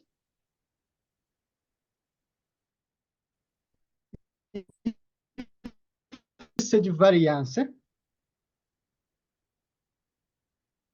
Are you in a position to hear me? Yes. Okay, material usage variance, we are just actually looking at how actually are you converting your materials into a product. Are you so efficient or not? So what will happen is you will first need to know what are you actually producing. What are you actually producing? Like the way we are saying here, you need to first know what are you actually buying. Here you first know what are you actually producing, and what you are producing is measured in terms of what? What you're producing is measured in terms of what? In this question, what are we producing? Do we have a measurement? We are producing cakes, isn't it? These are cakes. So you just needed to ask yourself, for you to make one cake, you are budgeting to use, or you are planning to use how many kgs of your materials?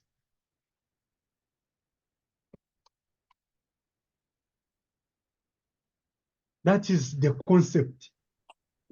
To make one cake, how many kgs of materials are you planning to use? So we'll start with, since we have different materials, still we are going to start with the first material. that is sugar.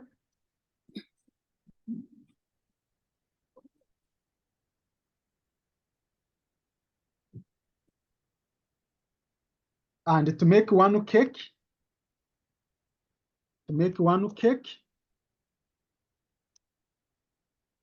according to that budget, no.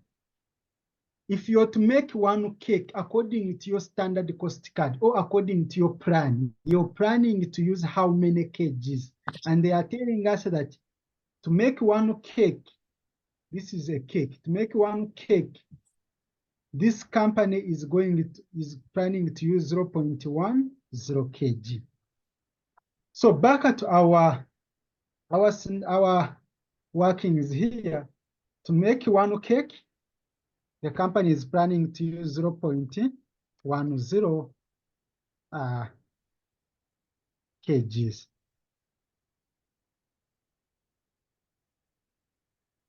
Then you ask yourself, how many kgs did they actually produce or did they actually make? Recall actual number of cakes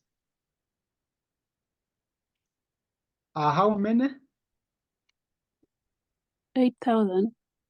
8,000 cakes. So we'll be asking ourselves, 8,000 cakes would have used, here now we are changing the word from cost to used because we are talking about the usage. 8,000 cakes would have used how many kgs? We get 8,000, then multiply by 0.1. Because we are saying according to the budget, one cake should use what? 0.1. But you have produced 8,000 cakes. So overall, how many kgs? 800. How many? 800 kgs. These are kgs. But actually used how many kgs?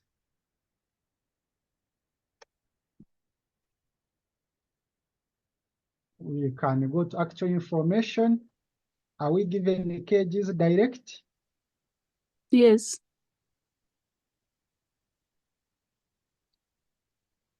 We are given 0. What? 0.12. This is per kg, isn't it? Yes. So it means here we are going to get 8,000 times 0.12. And what do you get? You multiply 960.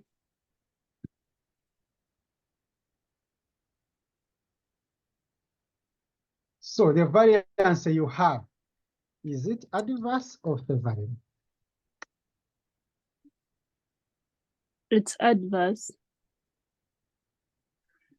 You are planning to use 800 kgs, but you actually used 960. You used the more. Remember, the more the kgs, the more the cost, isn't it? So it cannot be. Or even it shows that actually there is the way you are not efficient in terms of using your materials. But there are some causes of such a variances as you will read. So the difference is adverse. This is adverse. You use the more. This is our variance.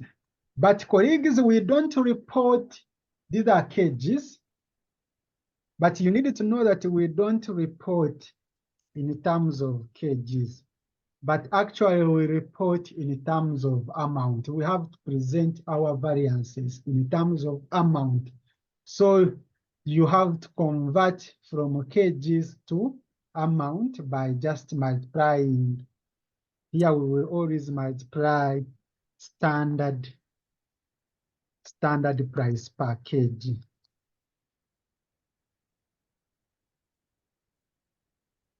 And that standard price per kg is how much?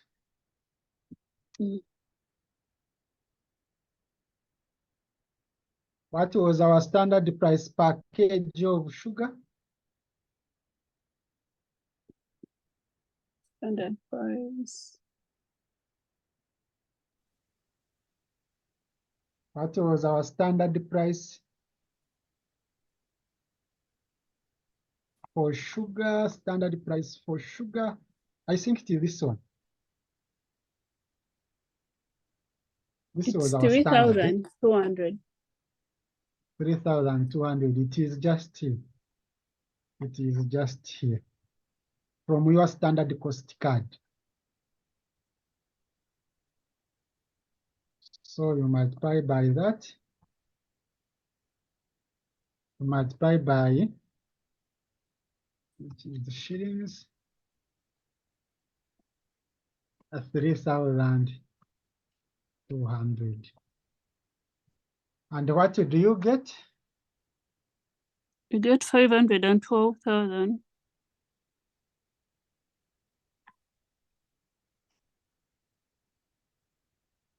Like this? Yes. This is adverse.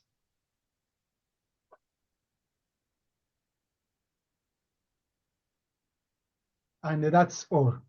That's your variance in terms of amount.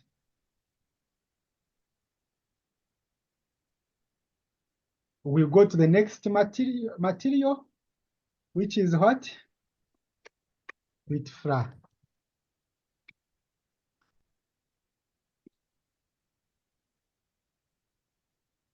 According to the budget, one cake, to make one cake, they are planning to use how many kgs?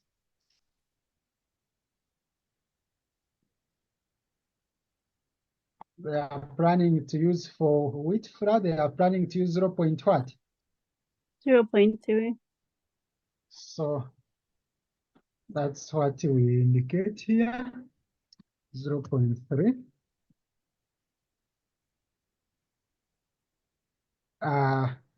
You recall that we have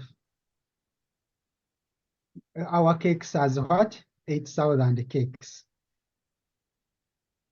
So we ask ourselves, 8,000 cakes would have used how many kgs? We get 8,000. We get 8,000. Then we multiply by 0.3. What do you get? 2,400. 2,400 kg.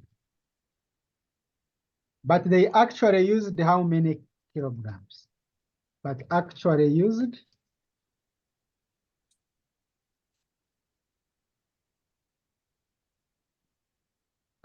we get 8,000, then times what? According to actual information, 0.2. wheat flour, they used 0.2 kg to make 1 kg.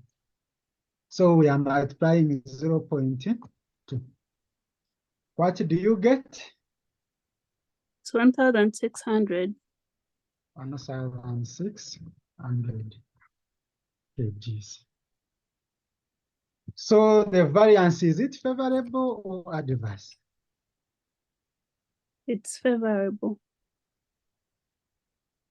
So the variance, the actual is less than the budgeted. So this is favorable. This is favorable.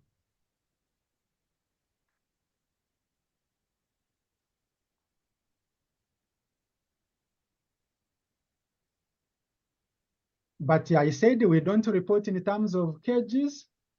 So we need to multiply by what? Here you multiply by, the standard price per kg of yeast, rather of wheat flour. What was that figure? 5,000. So we are multiplying by 5,000. And how much do you get? You're getting 4 million. Times 5,000. Me too, I'm adding 4 million. And that's your variance in terms of amount and its favorable.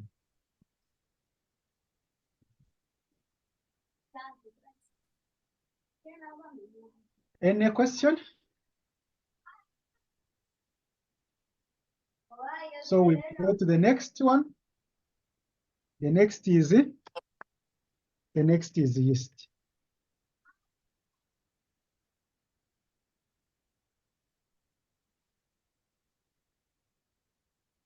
The next is yeast. According to the budget, one cake to use how many kg? Who can tell me? One cake to use Here you have 20 grams. But remember, we are dealing with kgs, isn't it? yes. So we need to convert this into kgs. I said we do what? What can we do to convert this into kgs? We divide by 1,000. You get the picture. You know it is good to get the picture from the even down. You see the way this figure is given. So when you start multiplying, it cannot make sense. But ideally, here you would get 20 divided by 1,000 k. And that is 0. What? 0.20 or 2. 0.2.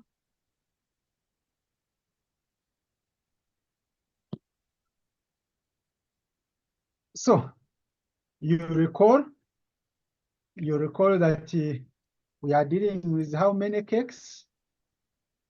8,000 cakes. So these 8,000 cakes would have used how many kgs? 8,000 then times 0.02. What do you get? 160 kgs. 160. But do we have any guy following? Guys, they are quiet here.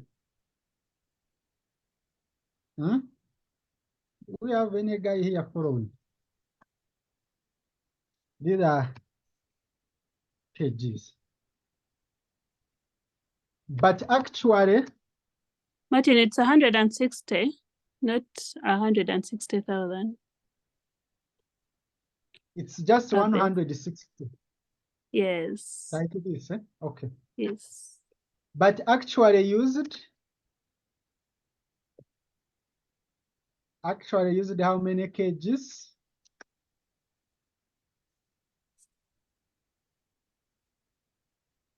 Zero 0.022. We get this times this side, they gave us how many? 0.022. 0.0022. When you multiply, what do you get? 176. Kgs. So the variance, is it favorable or adverse? It's adverse.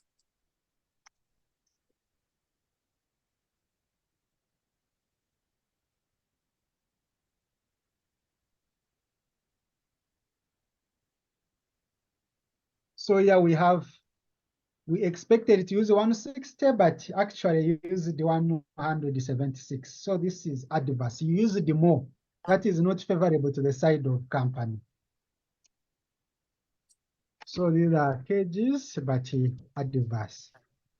But we don't report in terms of kgs. So we multiply by the standard price per kg.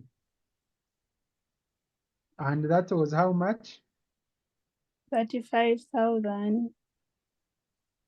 That was 35,000.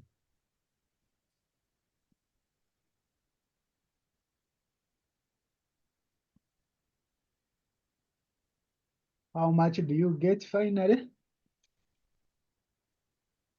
560,000. 500. 60,000. And this is your adverse.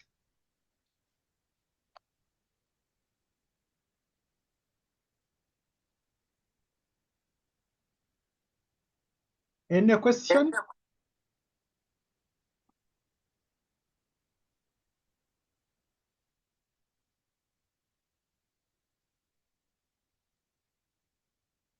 Godfrey, any question? Martin, is everything clear? It's now clear.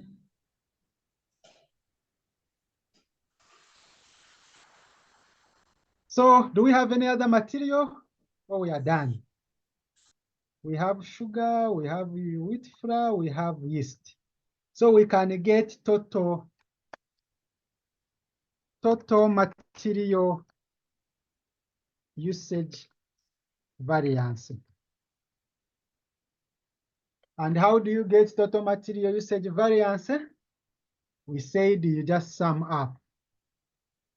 You are going to get 152,000.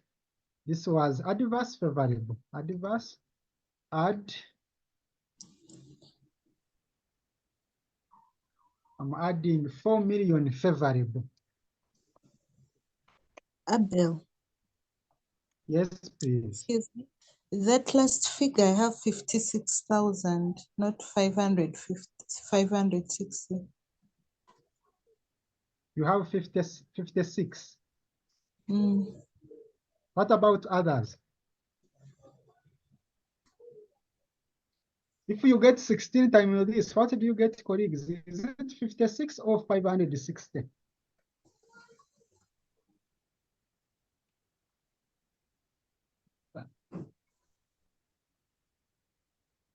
It is 56,000. That's right. Okay, now I am waiting for this answer. Remember, if the figure is adverse, that figure should be negative on your calculator. If the figure is favorable, that figure should be positive on your calculator.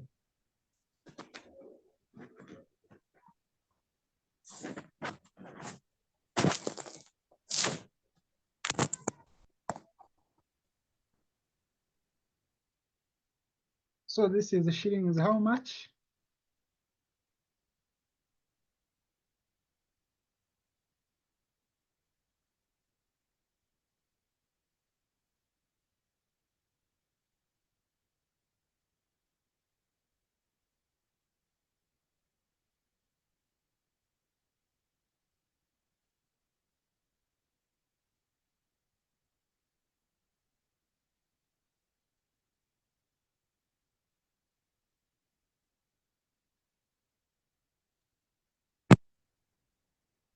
$3,432,000. 3 million. 432,000 favorable.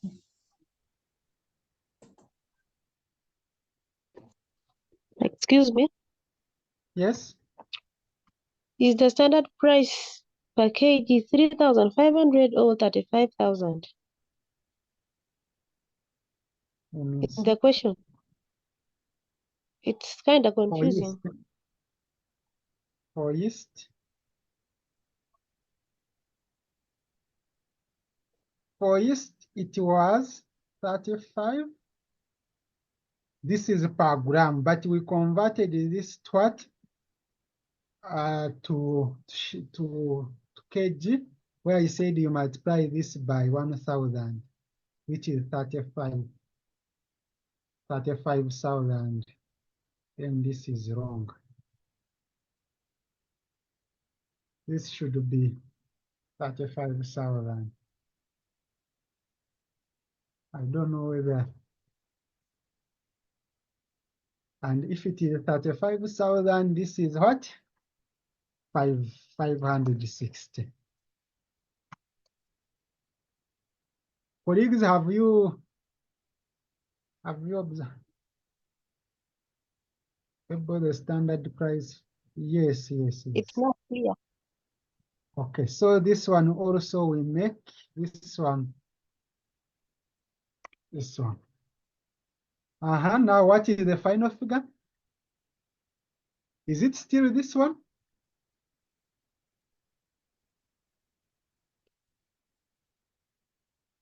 Get negative this figure plus this plus negative this figure. Then you tell me whether you have this.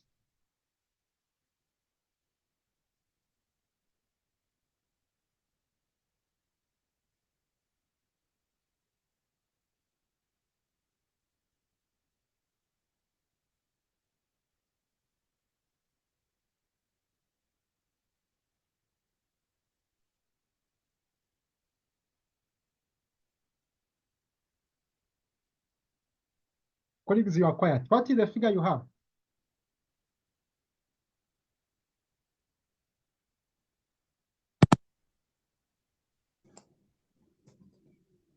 I have 2,928,000.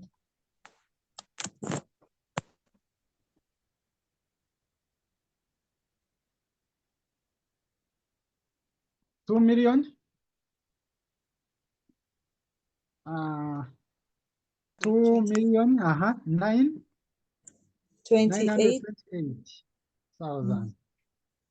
Let me hope that's what you have, all of you. And that's all for our. Now we are done with Roman 2.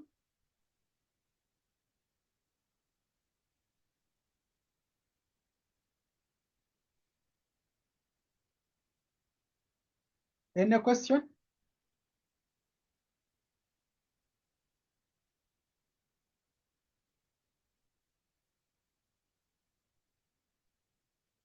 So Roman 3. I beg pardon, the last answer. Last answer. If you have the calculator, get your calculator. Then write negative 512,000 plus 4 million plus negative 560,000 and see whether you are getting this one. That's okay. Okay. So the next part of the question, they are saying we get sales margin price variance and sales margin volume variance. Okay, so if they ask you total material variance here for this question, if they ask you total material variance and you have, let's say you have material usage and material price, you just sum up together. But in this question, no material price variance, rather no material variance. So we go to Roman 3. I beg your Roman pardon 3. on the material variance. If they say you look for material variance based on what you have calculated, you look for material variance. You just get total material usage variance, then add total material price variance. Unless if in the question they also need material mix and material yield. But I'm going to talk about that separately. I don't want to mix it. I will talk about material mix separately using another question.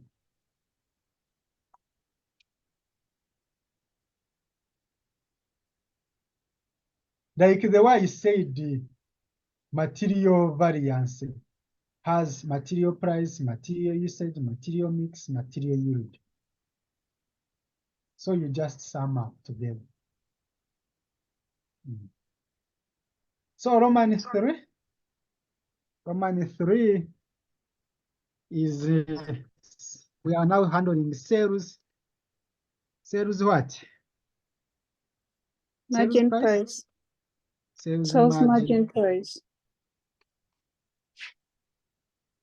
Sales margin price variance.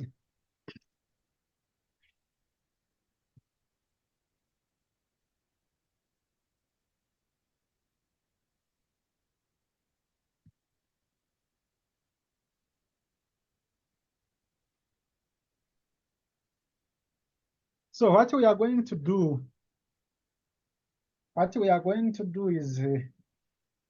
is first to know margin. Sometimes it can be sales contribution price variance.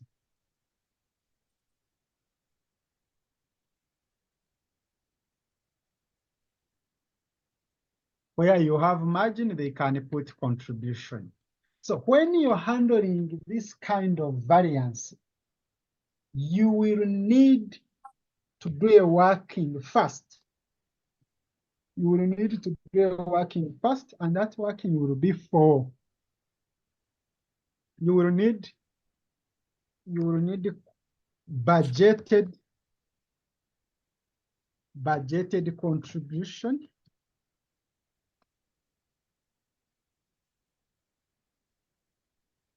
Unit, let me just put here, unit budgeted contribution. And whereby unit budgeted contribution is equal to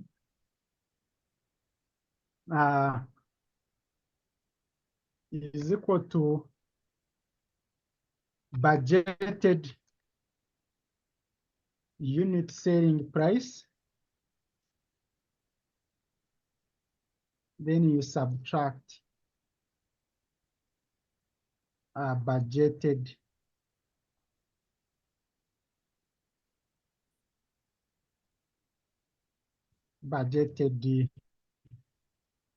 unit variable cost.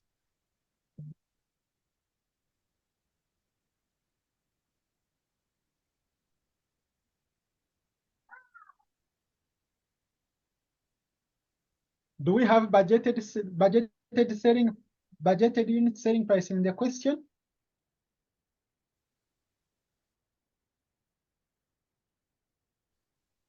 When we check back at our question, they gave us what? Standard selling price. Price, yeah. Then do we have budgeted unit variable cost? Yes. Which one? I'm saying direct wages. We need budgeted unit variable cost.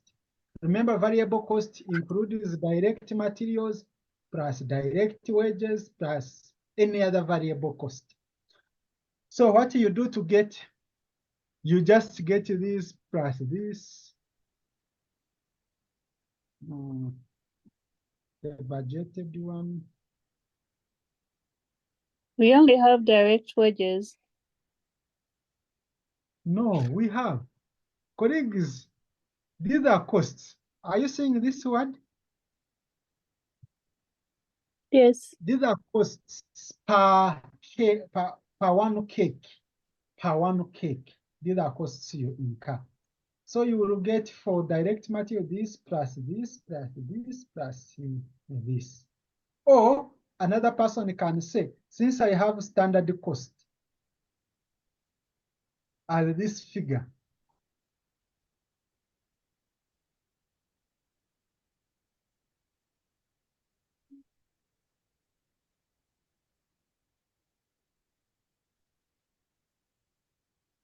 but another thing, this one is based on what? This is based on grams, Grams. but still it will remain the same. Do you agree? We converted this, how much was, how many kgs? It was 0 point something. 0 If you multiply by 0.20. 35, still you get the same. I think still you get the same. Yes, you get the same. Yes. So what you can do is just to get this minus fixed cost. Or if you don't want, you get this plus, you get this plus this plus this plus this. What do you get?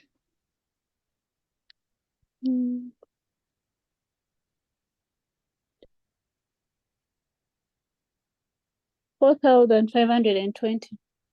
4,520 as your budgeted unit. What about unit selling price? We said it was what? From the question, it was what? 7,500. 7,500. 7,500 minus. Let me just make it clear. We are adding which figures? To get The this. bracket should be on this. We are adding. Tell me. We are adding 320. Yes, plus. 1,500. Plus 700. Plus yes. 2,000. Plus 2,000.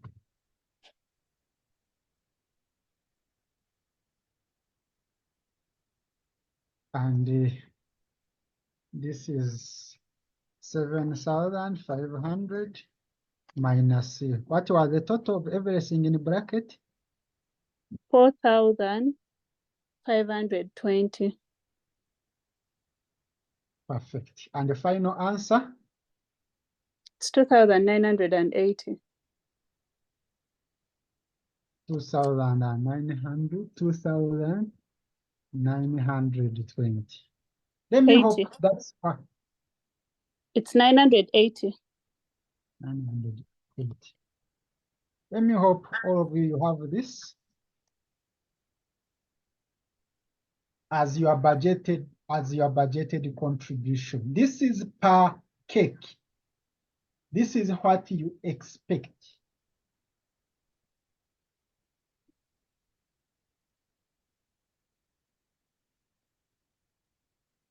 Once you get to that. Excuse Abel. Yes, please.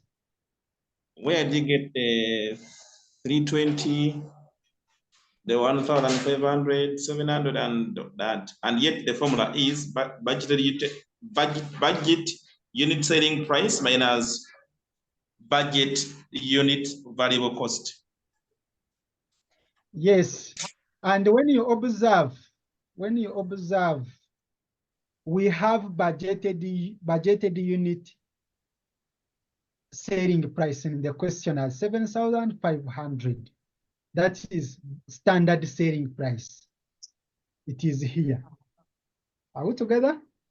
That is standard selling price. But you don't have standard unit variable cost, or what we call budgeted unit variable cost. You don't have, but you can get. How? You are going to add all direct costs. This one plus this one plus this one plus this one. Or another person, instead of doing that, can get standard cost. This figure minus 800, you will still get the same. Someone who asked us, is it now clear?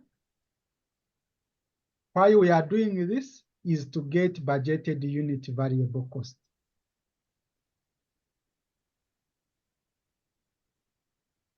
Godfrey, is it clear now?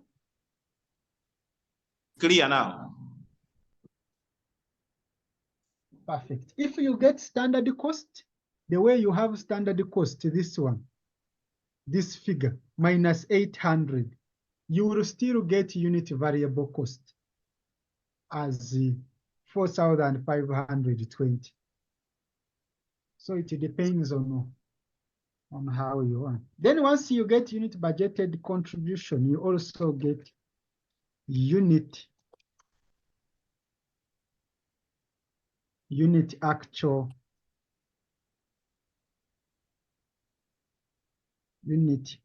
contribution or actual contribution per actual contribution per unit.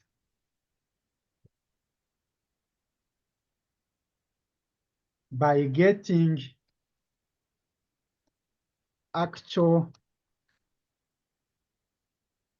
selling price minus now, when you're dealing with actual contribution, don't rely on the actual unit variable cost. Maintain budgeted unit variable cost. It will help you to get the analysis.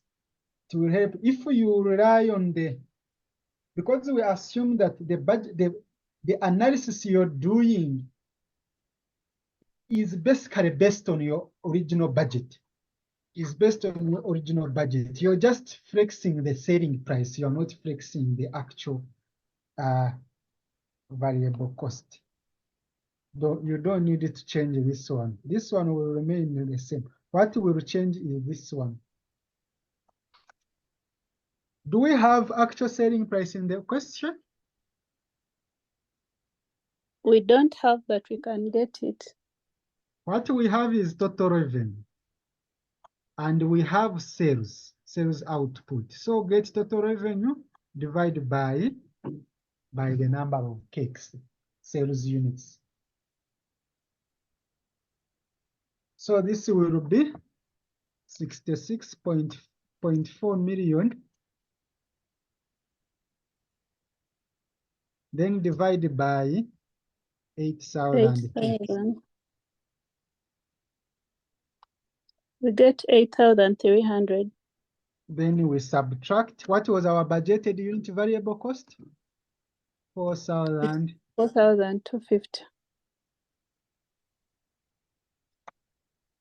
So this is if you get 66.4 million divided by 8,000, what do you get?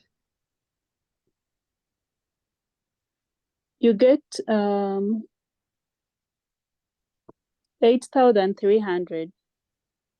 8,300 as our actual selling price. Then subtract. Someone is asking. Then the final figure. The answer is what? 3,780 per cake. This is shillings. Sorry. 3,800. 3,780. 3,780. This is per cake. So once you have those two workings, life becomes very easy. So we need this, we need the sales margin price variance, and we are only selling one kind of products. that is cake. Sometimes you find that you're dealing with a question where they are saying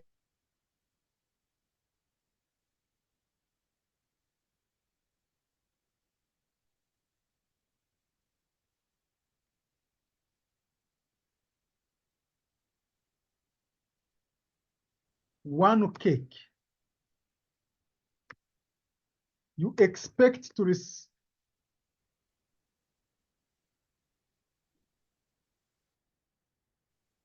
here you will ask yourself, you expect to receive how much from 1 cake according to your budget, the actual budgeted contribution. That is how much?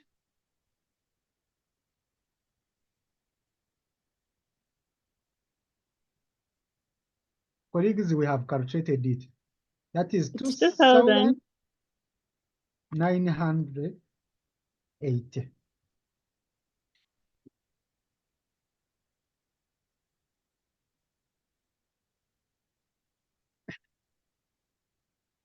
So we ask ourselves, how many cakes did we sell? We sold 8,000 cakes. 8,000 cakes would have yielded how much? Would have yielded how much? We get 8,000, then times the budgeted contribution. And how much do you get? 23 million 840,000.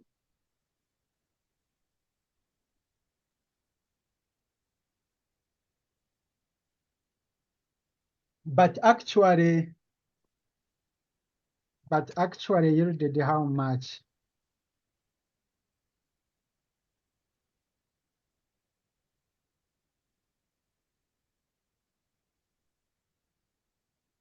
We get 8,000, then times what is actual contribution?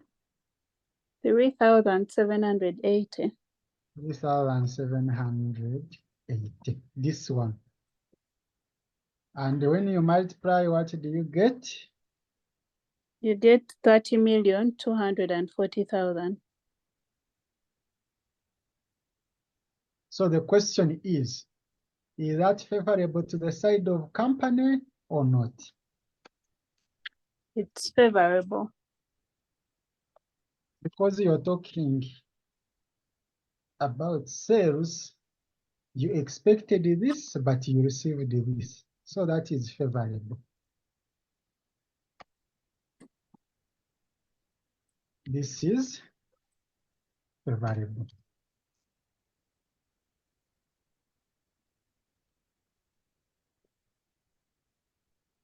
And since it is, your figure is in terms of amount, you don't need to multiply anything. You stop here. Is that hard?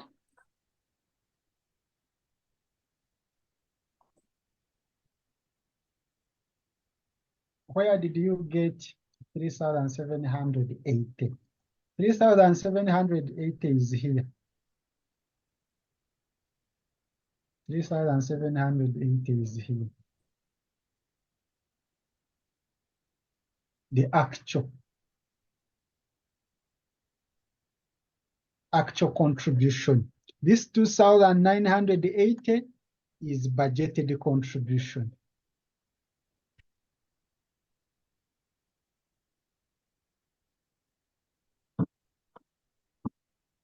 So next, we are done with that one. We go to Roman 4. Roman 4 was about what? Sales margin volume. Sales margin volume.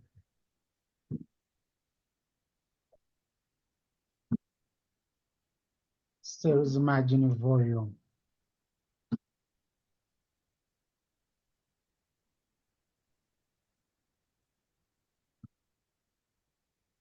So with sales margin volume, you're talking about volume. Now you're looking at the units. You're looking at the sales amount. Just look at the budgeted.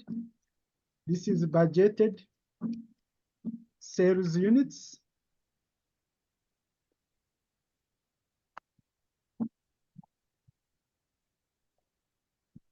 Budgeted sales units. These are your cakes. This company had budgeted how many cakes? 10,000. Remember what you, if you see that the question has no opening stock or closing stock, what you budget to, what you actually produce is what you actually say is what you actually produced. There is no opening, there is no closing. So don't bring in those things unless you're given such a scenarios. But here we budgeted 10,000 cakes. 10,000 cakes. These are cakes. Then what is actual sales units?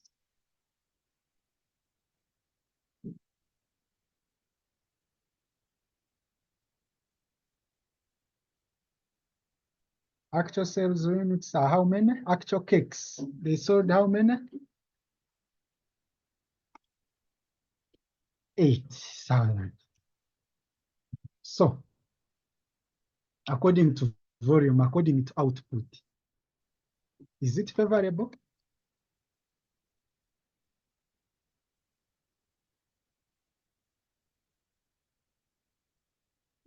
Is it favorable or adverse?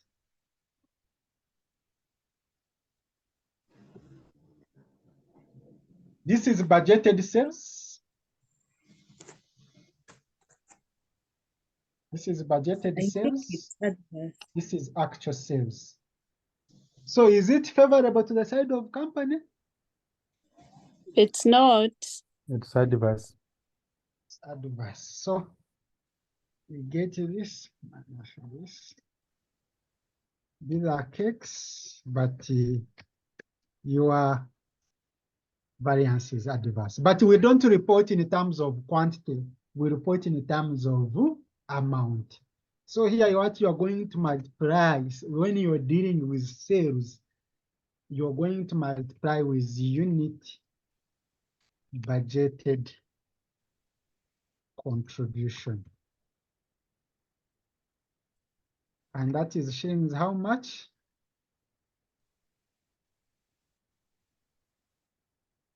Was 2,900. Sorry, We had 2,080. it was here 2,980.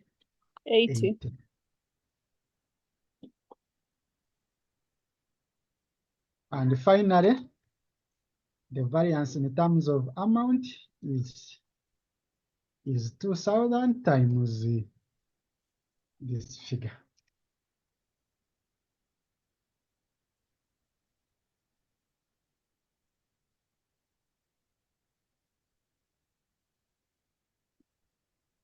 And this is adverse. Any question?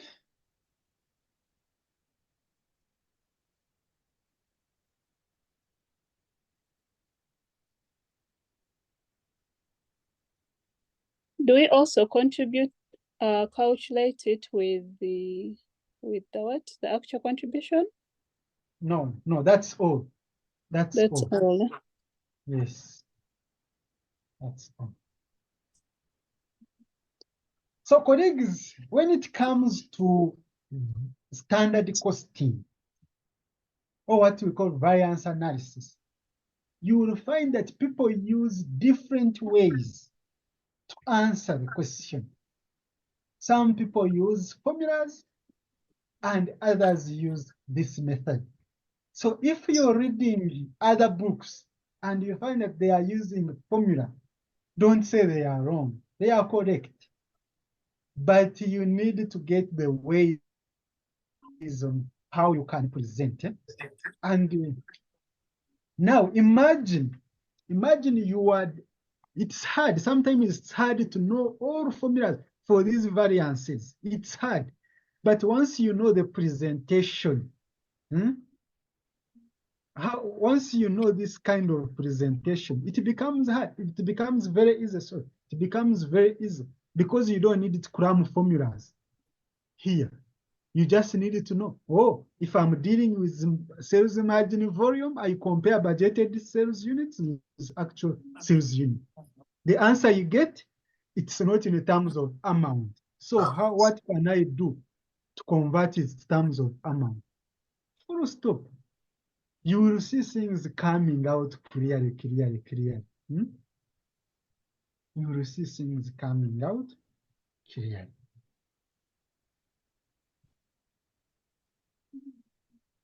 Any question?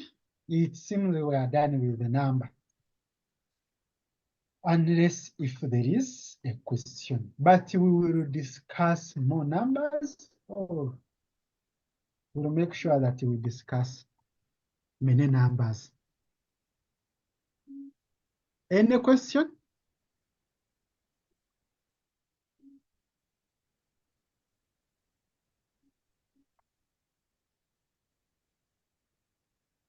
Can we call it a day? Yes, yes. Yes. All right, colleagues, have a nice evening. But